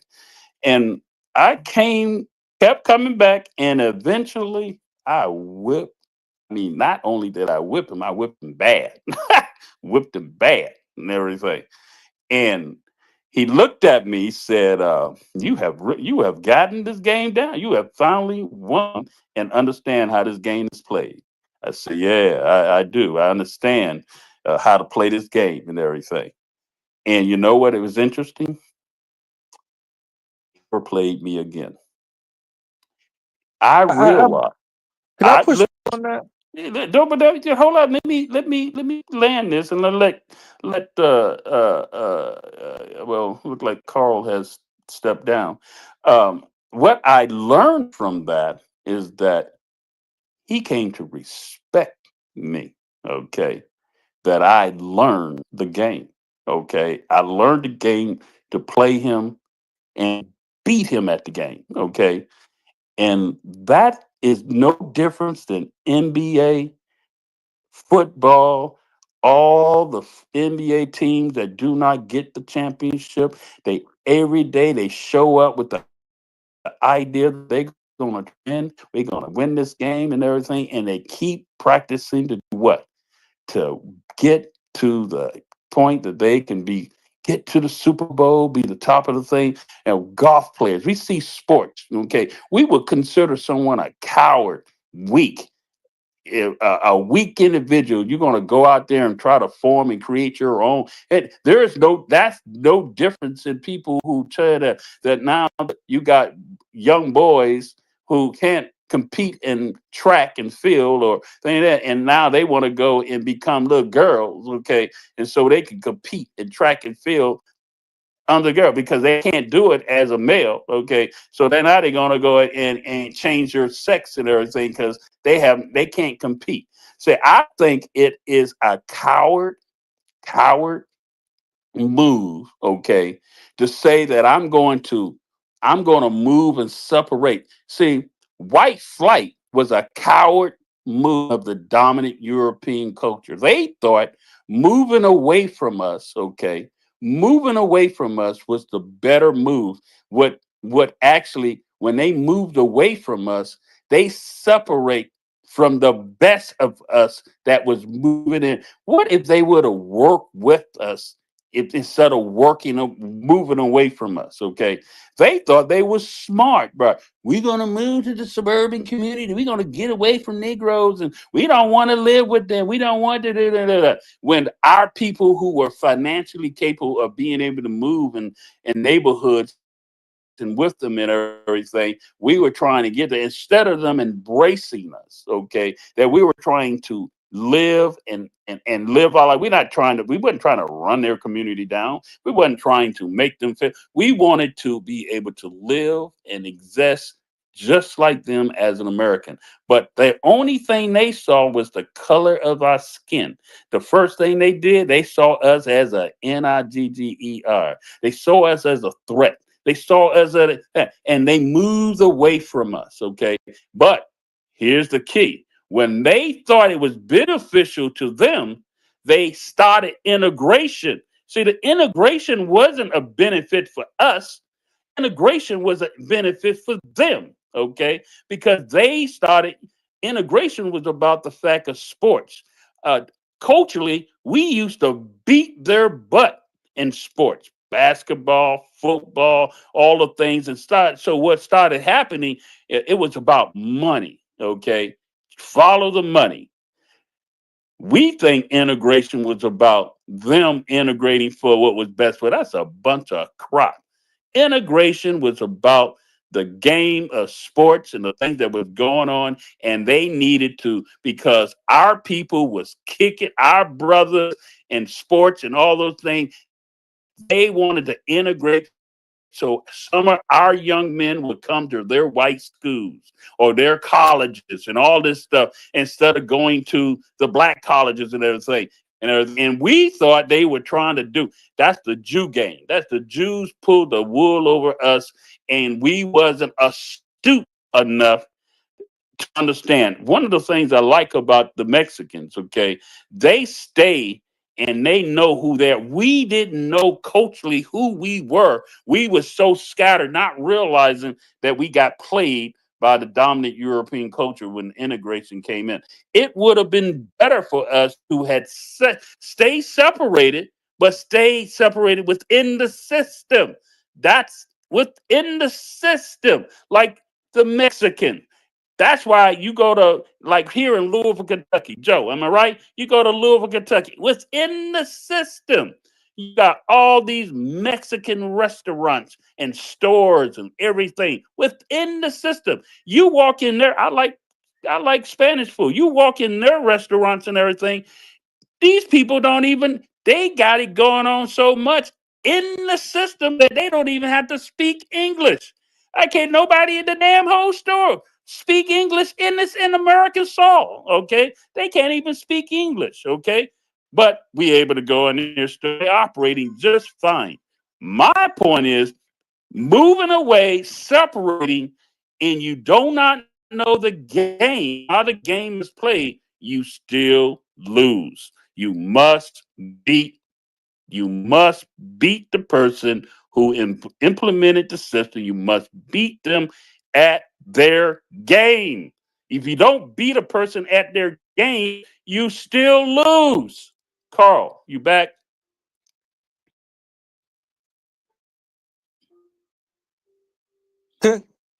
Can I speak before we go? Because you do a lot of padding, brother. You're doing a lot of padding. That's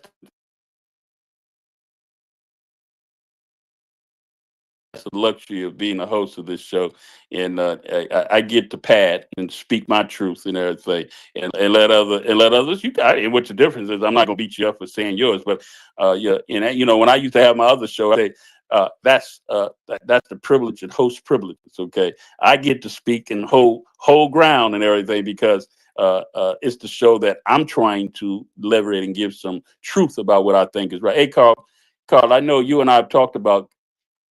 Talk about when the government came in, when all things we were competing, we kicked the dominant European culture's butt. What came and intervened in that, Carl? Carl.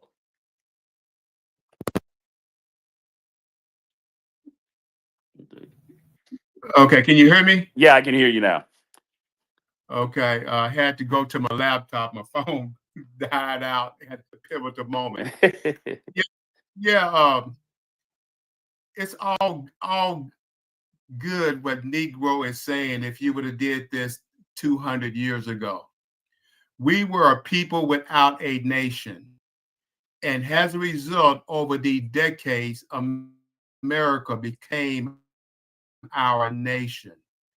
My people, this nation, all the way at the beginning of the American Revolution, we endeared ourselves to this nation ever since the American Revolution. After Reconstruction, after we were emancipated, we were running circles around white people. The only thing that intervened on our progress was government.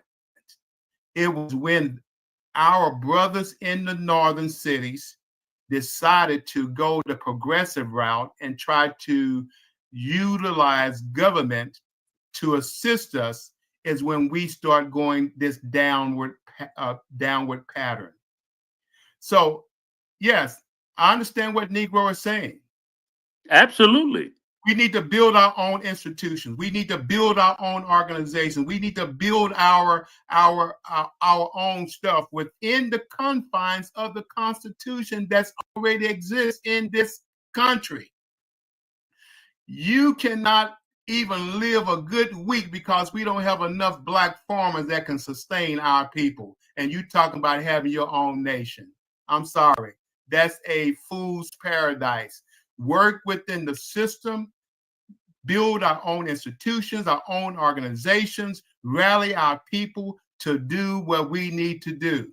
Yes, we have allowed people that look like us to take us down a bad path, and they married themselves to progressive or Marxist ideology, and we married to this minority construct, this Marxist ideology, and our people have suffered as a result of that. That's why I don't use the word collective, because it's a Marxist ideology. I use the word community because in a community, there are individuals, there are organizations, there are institutions, and all of them are going toward a shared value, shared goal, whereas a collective is a mindless collection of people that are being directed by the few.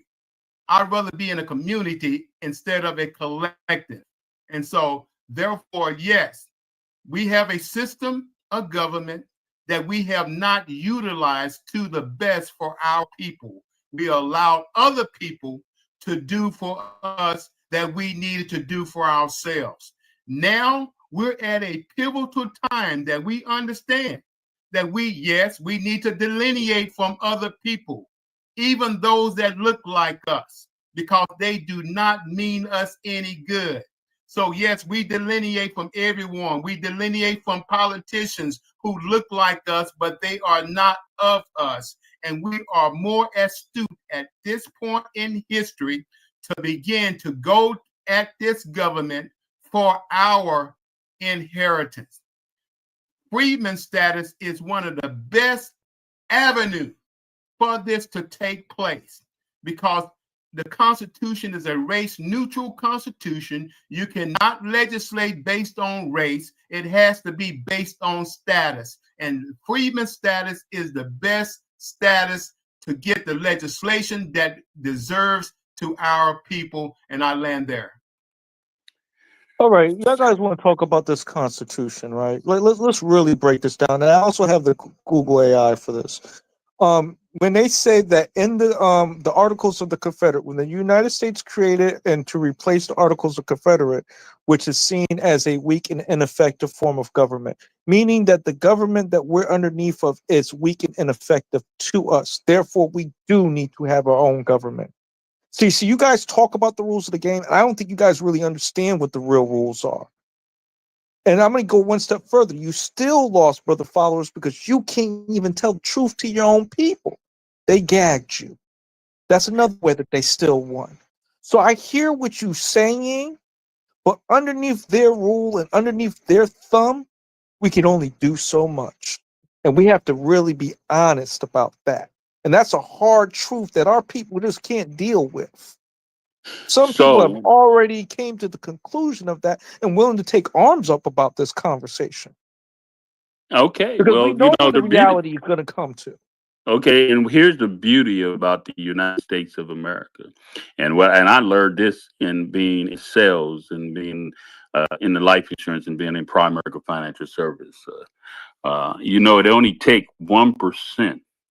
It only take 1% or very few people to create change. Okay, so here's where I'm going to say. All right, it doesn't require a whole lot of people to affect change. It only we learn in the military. It only take a very strong, effective, intelligent, trained demographics of people who all collectively believe in a specific thing to affect change. So, with that being said, this just happened yesterday, last night. I went into space, and it had to be about 100 young people in there. They were in there talking about what they were talking about, and they were basically saying what you were saying. They were saying how we need to, separate from white America. We need to build our own country. And they were saying, I'm just for the sake of this conversation, they were saying exactly what you were saying. Okay. And I came in there and I said, I'm an elder. I may share some information with you. Okay. And when I got done, I shared all my information with them and everything. And they told me it was and I think she must have been, because Carl, I knew this she must have been a trans because she spoke about Transformer. Yeah. She must have been a trans, man, because the way that she said this is a space where trans and LBGTQ and all these people was here, and this is what we support here, blah blah blah. And then after all she said, you being a military person and say that, I don't think that this is a space for you to be at because we don't accept your kind here. So Carl and Negro is what I said. I said, oh, so I'm 64 years old. I've served my country for 21 years. Both my wife and I are financially solid. My children are educated. My grandchildren will never repeat anything, and I'm doing pretty good. So you're saying to me that anything that I might be able to share to you all, you don't want to hear because you're figuring that you have the answers and you know what's best, and you do not need anything that I have to say. Is that what you're telling me? Is this what you're saying to me? And they told me, and it was a pause. And I said, no, don't get it wrong. If you want me to, and I went on, Carl and Joe, I went on, and Negro, I went on and said, if you're telling me that you want me to leave this space because you don't want to hear anything that I have to say, because you think that what you're saying and what you're saying, it has merit and totally trump that, I will leave you to it. I'm not going to be angry. If this is what The collective. you caught what are they? If that's what you want, I will leave you here. All I need to hear is you don't want me here. And this is the thing. It was a moment of silence. And then the host came up and he didn't want to say it. And I said, hey, it's okay. It's all right. If you don't want me here, because you don't believe I have anything valuable to give to you, I'm okay with it. If you want me to go, just tell me you want me to go, and I go. And so he didn't want to.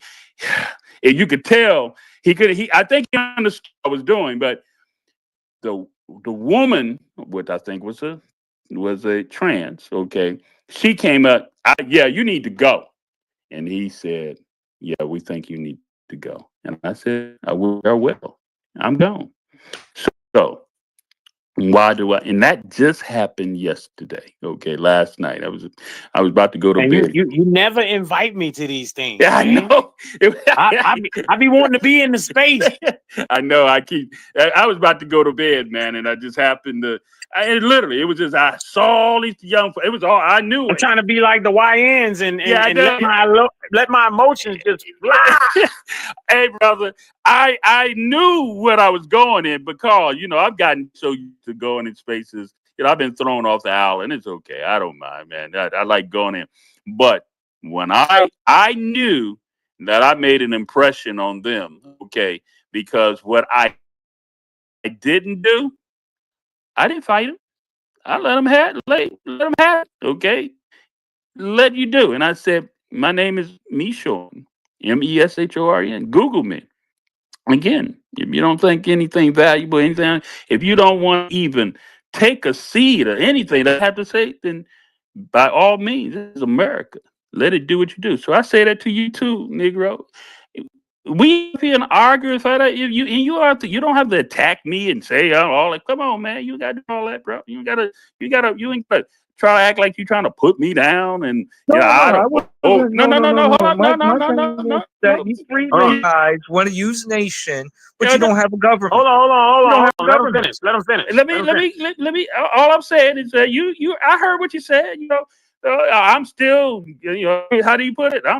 I'm foolish and I'm caught. I don't. Whatever you said. I'm still bamboozled. I'm coward. I don't know what I'm talking about. Whatever you was trying to imply. Cool. Do you? One of the biggest things I miss Andy. Andy used to say that all the time. Andy Hodges. He used to say when people would come in, he said, let me stop you. He said, how's that working out for you? Okay. So and even with that, Unc, it's all about your fruits. The fruits of your labor. You can tell a lot about whether or not how you speak and how you move works simply by the fruits of your labor. Meaning, when we look at, let's say, the Man Up organization that like I continue to say needs to come back, the 5 Man Up principles and all of that good stuff. You can count, well off your hands the number of brothers who became married, homeowners,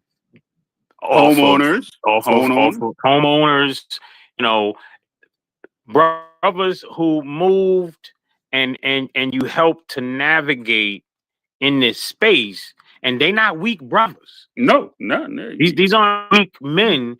These are strong men, intelligent men.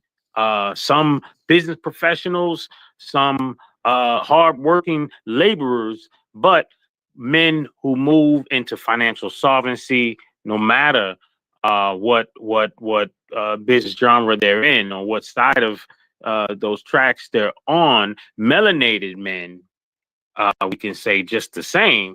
So obviously there is merit to what you've done and the the fruits of your labor versus A lot of times there's just a lot of yelling, talk, and back and forth banter, and things never get done when we evaluate other fruits.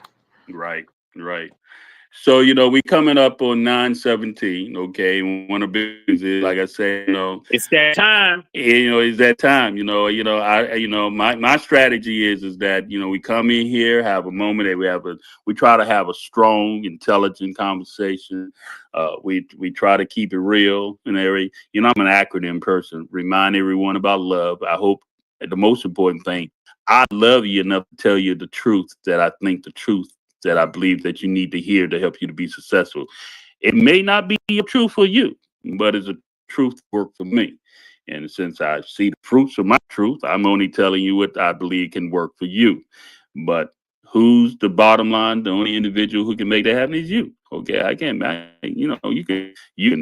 You can guide someone to fish, but I can't make them fish. They got to be willing to put the bait on there. They got to do the work to fish. I can help you get there, but you don't want to take the advice. I say, one of the biggest things, especially after, I didn't get a lesson, especially after I almost died. My wife was able to save me. I passed out 3 times and had to be rushed to the emergency room 2 months ago. And I come to find out that I had a blood clog in my lungs and everything. And I don't mind. I'm gonna tell you that 3rd time I passed out, my wife was outside. I actually yelled out to God and said, "Hey, Carl," I said, since you the pastor, I said, "Carl," I had a moment. I said, "Is this it? Is this how I'm going?" I said, "Is this how I'm going? Oh Lord, I ain't ready to go yet, Lord. Oh Lord, I'm not ready. I got so much to do." I did. I was like, "Carl, you can appreciate it." I literally did, man. It was scared me, man. I was like, "Is this it? You mean this is it? This is how I'm leaving? This is how I'm going out? I'm not ready to go." So when my wife came in and called the ambulance, and they had to come and take me up, and we went to the emergency room at 2 o'clock in the morning and everything. And the doctor came in and took X-rays and everything. He walked in and he said, "We found what the problem is, sir. You got this blood clog in your lung, and it has interfered with your artery. That we can actually help you with that, and you can go ahead and live a productive life." Let me tell you something. As far as I was concerned, that was God telling me, "All right, all right, here it is." Because he walked in. I would, yeah, if you wasn't there, you wouldn't understand what I'm saying. He walked in. "I found what your problem is." He came in. My wife said, "You did?" He said, "Oh yeah, I found what the problem is." So for me, it was telling me, Carl, for any of you who are spiritual, for me, I'm a spiritual person. It was God telling me, "All right, I didn't take you. Okay. So we're gonna go ahead and fix what your problem is." Okay, okay. And now you need to go do what you need to do. And so from that day forward, I've been a hard ass. I've been doing what I believe that I've been called to do. Okay, and I've been doing that anyway. But it's a difference when you life flash in front of you and everything. You start realizing, oh my God, I guess. Yeah, yeah, right. I got less. I mean, I'm 64 years old. I literally have less years ahead of me. I mean, I'm not like some y'all. Y'all 40s and 30s. I'm over 50. Okay, I literally have less years ahead of me than I have behind me. All right. So with that being said, I'm gonna give it to you. I'm gonna share what I understand, how I have lived, and whether you like it or not, I don't give a flip. Okay, I'm gonna give it to you to the way, and I'm hoping that what I say land on good soil. So all I hope that it land on good soil. Okay, and you do something with it. So with that being said, I ain't trying to preach to nobody. All right. Let me say this, Mishorn. I appreciate that. Can you hear me good? Yes, sir. For 100 years, our people have been moving within one political party. For over 100 years. Over 100 years.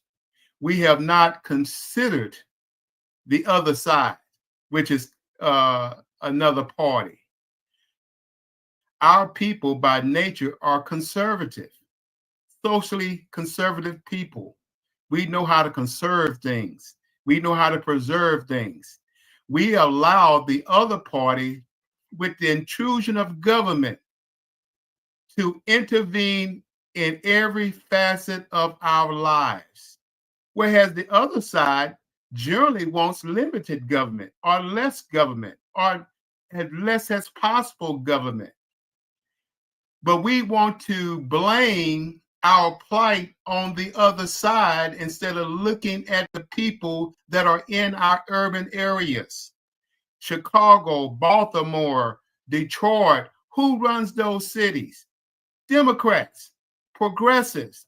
And then we want to complain that the government is doing us bad. Yes, the people that we are putting in place are doing us bad. And I'm not going to let the Republicans go, because the do-nothing Republicans have abandoned the urban areas. They have left the urban areas and said they get what they vote for. No, you decide to abandon those areas instead of giving a better option for those people to govern their lives. So until we begin to look within ourselves to realize that the party that's been in place for over 100 years in our urban city is not doing us any good, we need to do something different. We'll continue down the same road. So my suggestion is for people to look for an alternative besides the Democrats, besides the progressives. I would say look at the Republican Party, because it's a machine already there and it's empty in the urban areas. Take over that machine and go against the Democrat machine in those urban areas. There's no Republicans running those machines in Detroit, in Chicago, in the urban areas.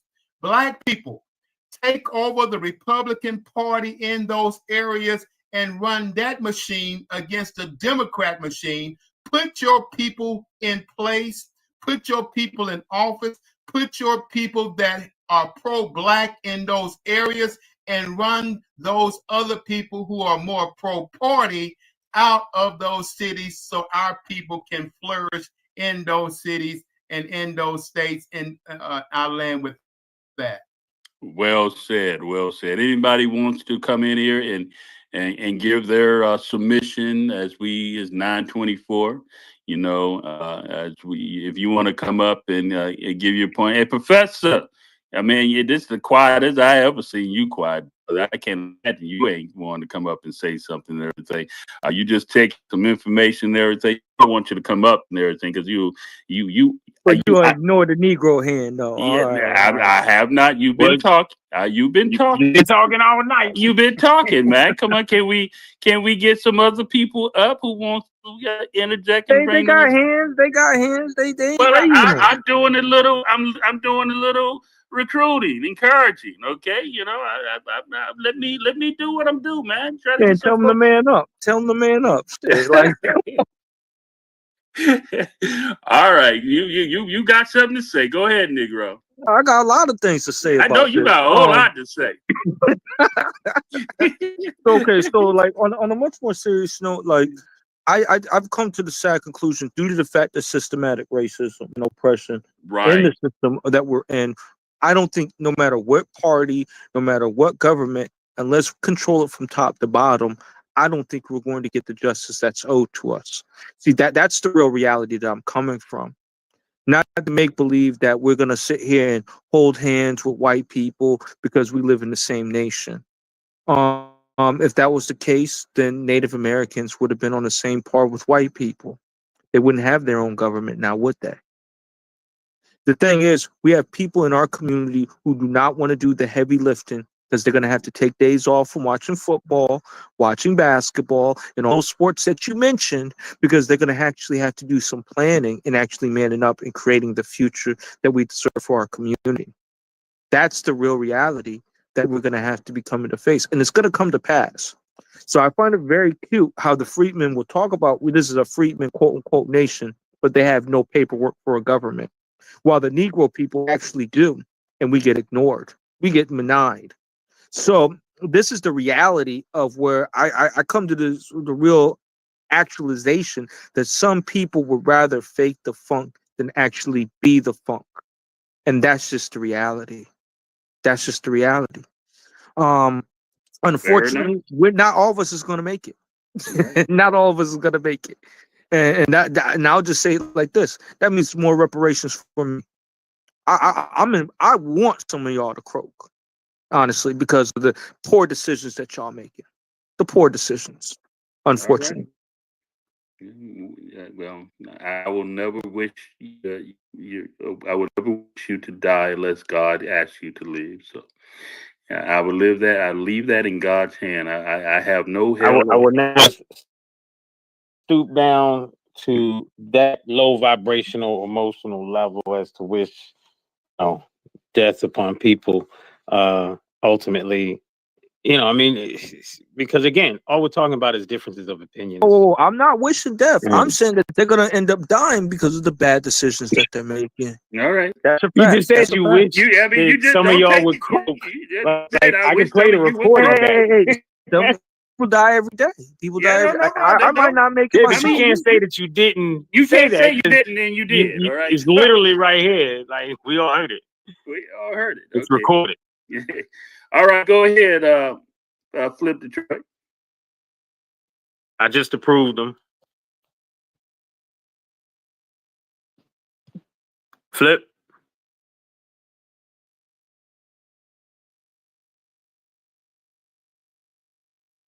Wagwan, what's I did know? Man, I say I feel carried that though. Wagwan.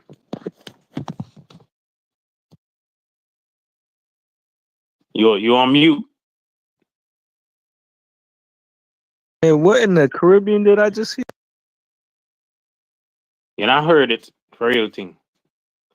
You on mute? What y'all asked me? No, you requested to speak, so we just getting everybody's submission before we head out for the night.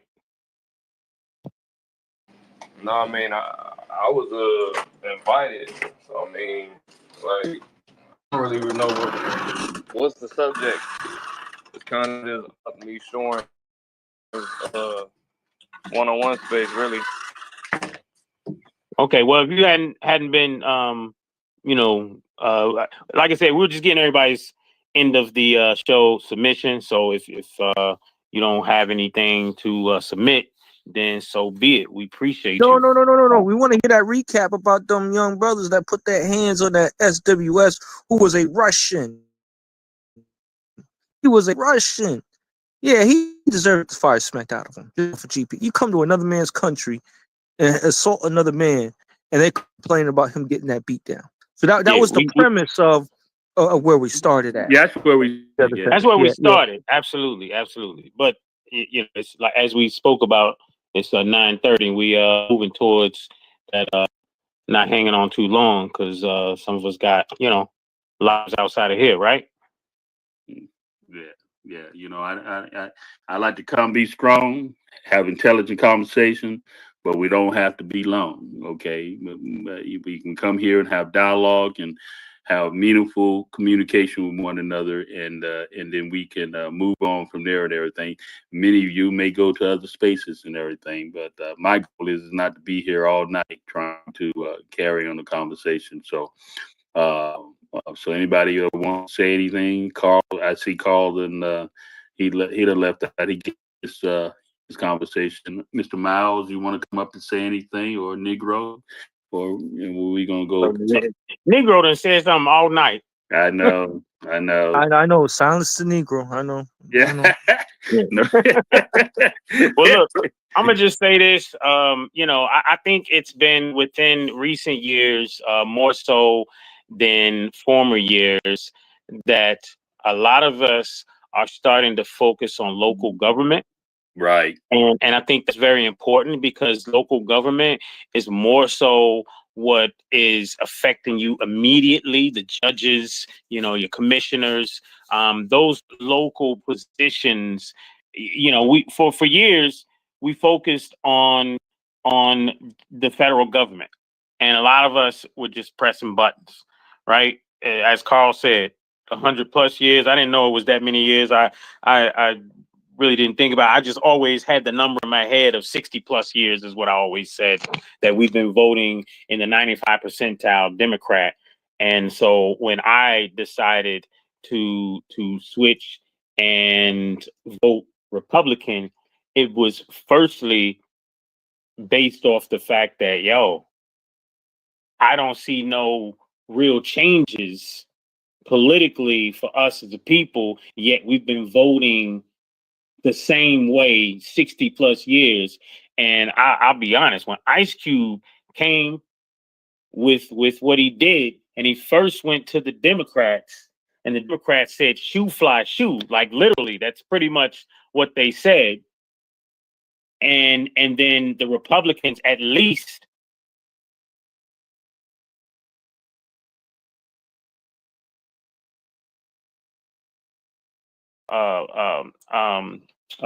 informationals from that plan, right? I was like, oh, hold up, So I really was all in when I saw that, because it was to me. I saw that and I thought, man, I know our people got to wake up, because this right here is like a slap in the face right in front of everybody. They slapped his black ass in front of everybody, and Ice Cube been down with us all these years. He took a beat down and rundown from everybody for trying to do something. I thought that was just inappropriate how we ran him down because he was willing to go to There ain't no we.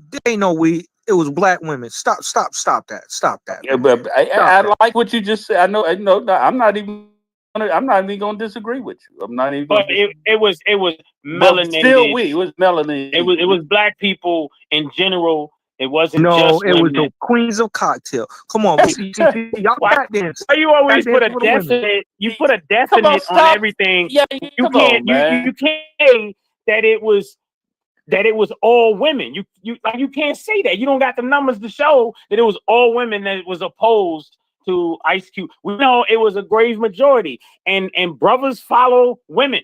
You know what I mean? Yeah. Because we got weak-minded people. And then that's these the days, problem. right? That's the problem right there. That's the So problem. that's what. Yeah. So So I mean, that's I'll what we. agree with you, definitely. But we can't just literally say it was women and All only black women. women. Yeah, we can't. I will not just say. How that, about bro. this? It was the women that voted democratically, all their numbers that was against Ice Cube. How about that? How about that? And Since you want to get a look, number. brothers been following the women. Why? Because the women typically are more educated. So we just say, well, I guess she knows what she's talking about. I'm gonna do what she say. You know what I mean? Instead of educating ourselves in that space. But You know what I mean? We but- look at it and say, well, that's their space. I'm gonna just do what she say. But the sad fact is that 92%. I mean, this data that came out of this 2024 election, culturally, is probably the most damaging data on us culturally as a demographics of people. And I don't even think a lot of us understand this. Okay, and I'm talking real talk, and I think Negro will agree with this. When you got 92% of black women voted for a Democratic failing policy, and the whole world knew that the Democratic Party was a failing construct. Everybody knew, okay, that the Democrat. I mean, just keep it 100. Everybody knew, okay, that Kamala Harris and Tim was not the best candidate, okay, to be running our country. I mean, everybody knew that. And you got 92% of black women that voted in the direction of a woman perpetrated to be black. She ain't even from the lineage, okay? She perpetrated to act like she's black. And you mean to tell me you are emotionally caught up to that. I'm going to just tell you something. Our women, I'm just going to stay right here. I ain't going to, I mean, our men was 72%. So, we would know, 72%, we would know better. We were still the highest of all the demographics of men that voted still towards the Democrat. But we did at least 25% or 27% of us did vote towards the Republican Party. But still, we still voted over 50% still to a party that was evidently proved truth. Who in the hell? I'm just going to clown. Who in the hell in their right mind thought that Kamala Harris was ready to be primetime president of the United States of America? Everybody on it, just anybody. Yeah, who Our sorors and the other fraternity sisters and Hey, don't forget about all Brother them. Miles, though. Don't forget about Brother Miles. Well, I meant to ask that is Brother Miles, are you raising, because I've seen his hand go up and down throughout the whole show. Are you raising your hand to speak, or are you using that hand? Is that for something else? And you can, because that's the hand to raise if you want to say something. Hey, good evening. Good evening, Absolutely. guys. How you guys doing tonight? Go ahead. Fantastic. Yeah, Uncle Sean, I'm listening to you. I mean, I heard you.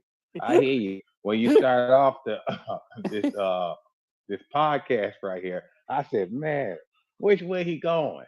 I've been trying to follow y'all. And got another brother here sent me some information, and I have been sharing this information with my people. They not on X and all this stuff.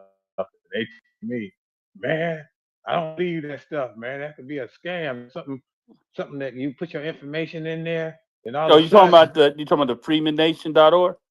that right there. They was telling me my daughter, I pull it up now. My daughter, she's 11 years old, and she'll say, Daddy, that's fake. That's a fake page. Oh my God.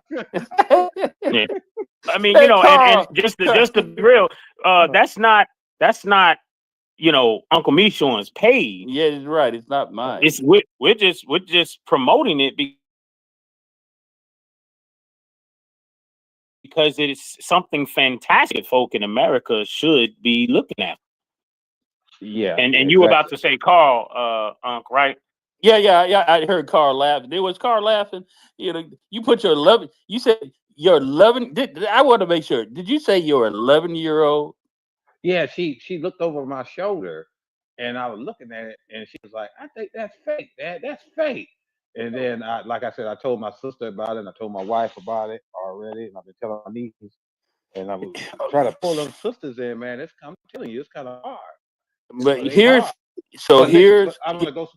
go yeah go ahead Let me finish this, because you were talking about a lot of stuff, and you got my whole head just spinning like I just got done swimming, man. I'm serious, but in the beginning, you was talking about. I thought you was talking about woman and a man, about a relationship. You talking Right. about marriage, right? right. And a lot of your story was talking. You was keep talking about your wife, but you know why God, the Creator, even God, the way he created a woman for it to be our helpmate. Right, You exactly. see what I'm saying? So when you see a woman that's doing and doing and doing all this, she have no kind of leader. The man is the leader, so he guides her, Right. to be able to, y'all could be on team, Right. as one. And y'all could, it goes. Cause I was listening to your story, and you were saying that your wife was looking at you to get your unemployment, and something about, you said the phone call, it was telling you about your unemployment, but you was saying yours is right there. Every time I turn Oh yeah, around, every you time talking, my wife was you're with yeah. helping, you're helping, Mhm. and that's very important. Family. I really believe in family. I've been married now for 25 years. I'm 47. Congratulations. Thank you. 47 years old. My oldest is 25. My second middle one is 22, and baby girl, she's 11. So I was sitting back listening to you about finance and stuff, and that's very important. Something my granddad told me a long time ago. He said, "Listen here." He said, "It's not what you make; it's what you do with what you make. It's not about how Amen. much you make; it's what you do with what you make. You know, it makes a big difference." So I was talking to a brother a couple days ago, and he from Michigan. I stayed in Michigan, and I had a house in Michigan that I ended up selling it and moving down to Georgia about 10 years ago. Okay, So I was telling him my grandparents stay in the area, but my granddad, I told him he was elected for murder right there. He retired 45 years. So my granddad, he talked about living cheap. He could have moved to a higher neighborhood, that, but he lived cheap, and he always. My grandmother, one thing, she never worked one day in her life, and now she's 92 years old. He had it set up that retired. She retired, got a check too. So that's how I think.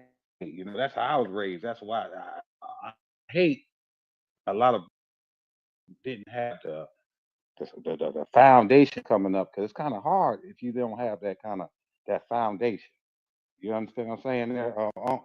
Yeah, absolutely. Yes, absolutely. That's part of the reason why I'm saying what I'm saying. Culturally, we done the best we did because we didn't know, Yeah. but we missed foundationally what we needed to do. But Carl spoke on this already. We allowed the government to intervene with us when we were apples and apples and just comparing and being able to do what we did. We was the dominant culture who are thinking that we need government assistance and the government. We allowed the government within us, okay, within who we were. We were operating within the system, handling our business. The moment that we turned over our family existence, our things over to the government, is when we started our downfall. Okay, so and nobody can tell me nothing different. Okay, and then we bought into the Democratic Party. What did the Democratic Party do? They create themselves as a person for the woman, okay, and they separated the family and they divided the children away from their father and everything.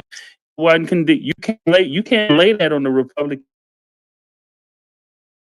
Party. You can only lay that on the Democratic Party. Now, this is on the early, okay. Only It's right here. I'm gonna close this one right here. I'm gonna end this right here. It isn't free.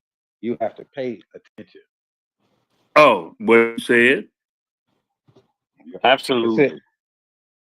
Yep. You heard what I said? Yes, sir. Say it again. What would you say it again? Knowledge, knowledge, is free. Where I use the word stupid. The Yep. reason I use the word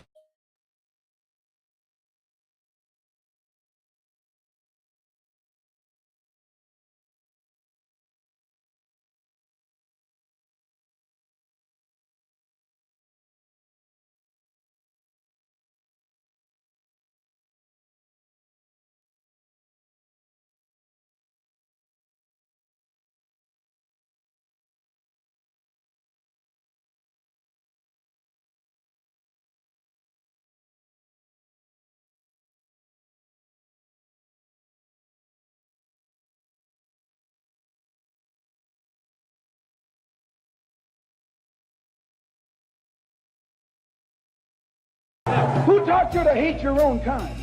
Who taught you to hate the race that you belong to? So much so that you don't want to be around each other.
Joe, turn around and play a little sharper. He could no longer just me. He had to. He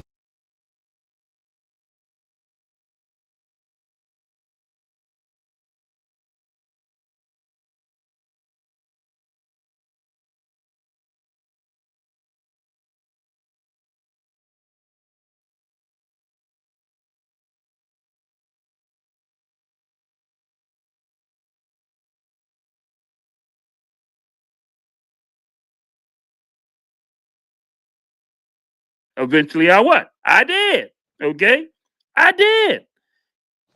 I have applied that in everything in my life. And let me use this as an example. I remember when we was chasing women. I remember a girl used to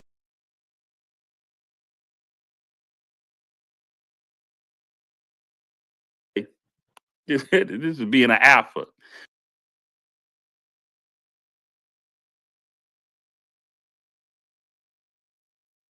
You walk up to her and they would say, "Hey, how you doing? You know, I want to get this dance and this and that." And see, I ain't looking at you. I want, brother. We were some cold brothers.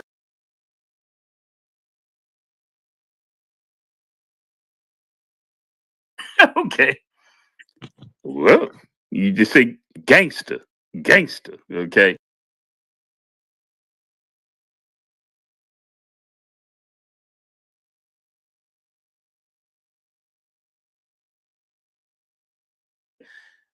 You don't want to talk? Oh, cool.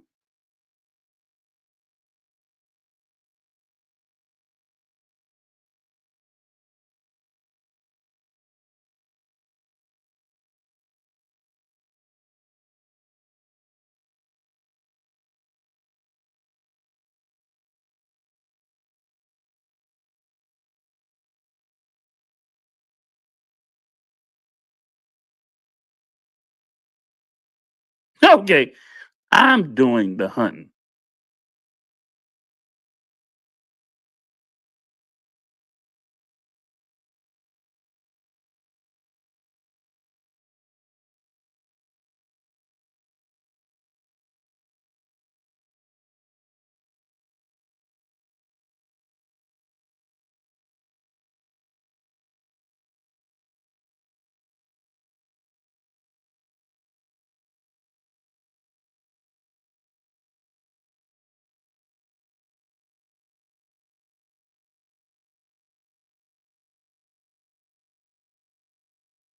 I can talk. So you got to have conversation, though. You can't. You got to have conversation. You know, you talk to you get you can't.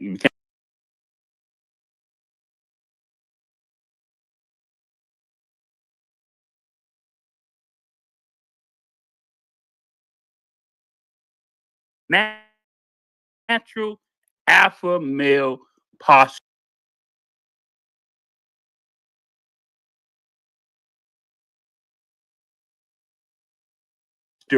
Okay, how many of y'all practice?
You breathe. You know what I'm saying? Hey, that's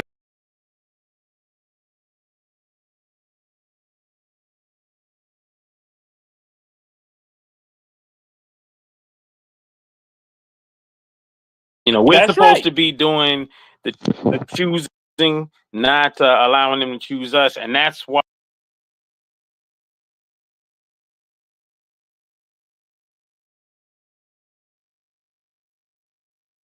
Now,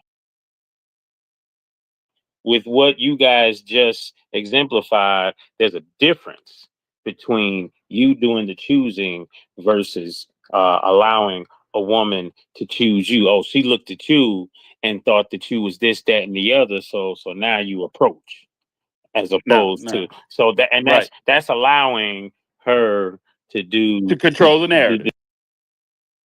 exactly. And we can go on and on.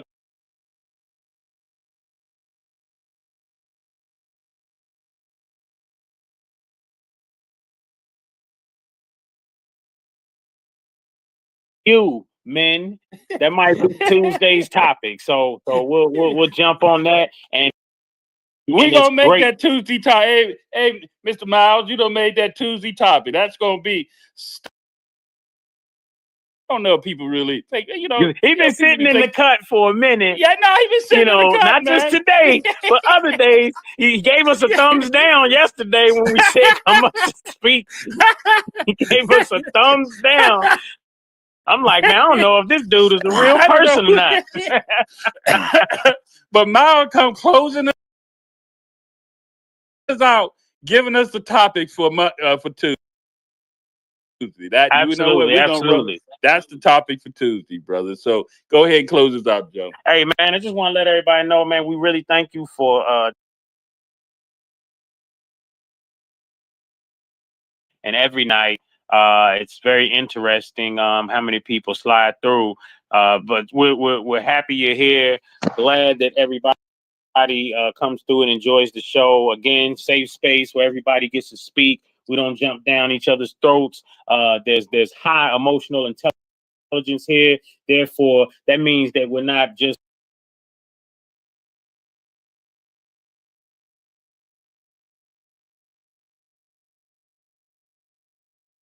driven off our emotions, calling you names and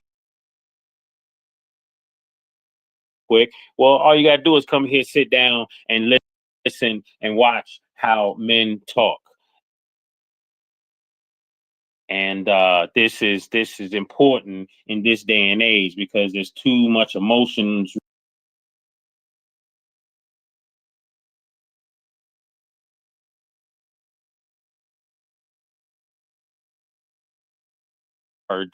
and they don't know how to properly govern their emotions, and it's becoming normalized, so nobody's calling them out on their BS.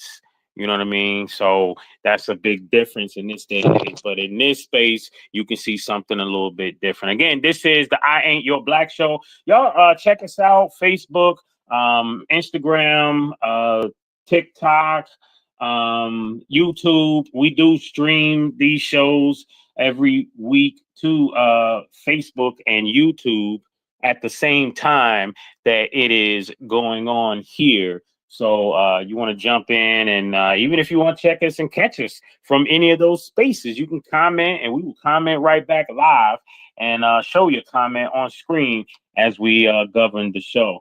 So either way, it is another episode.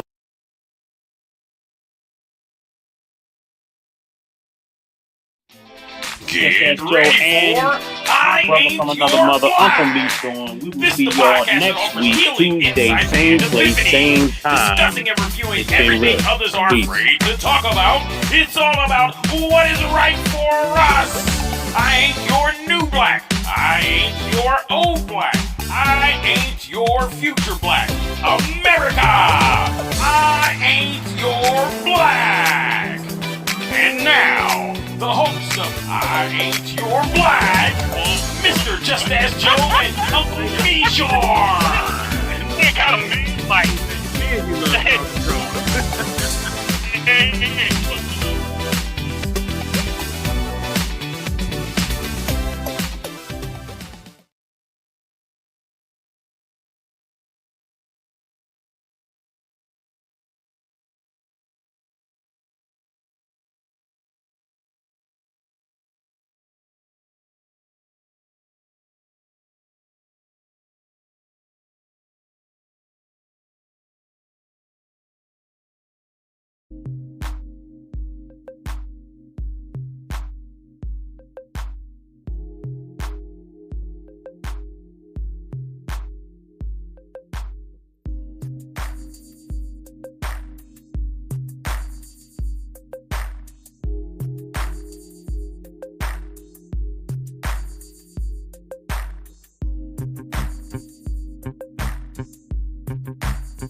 Who taught you to hate your own kind? Who taught you to hate the race that you belong to? So much so that you don't want to be around each other.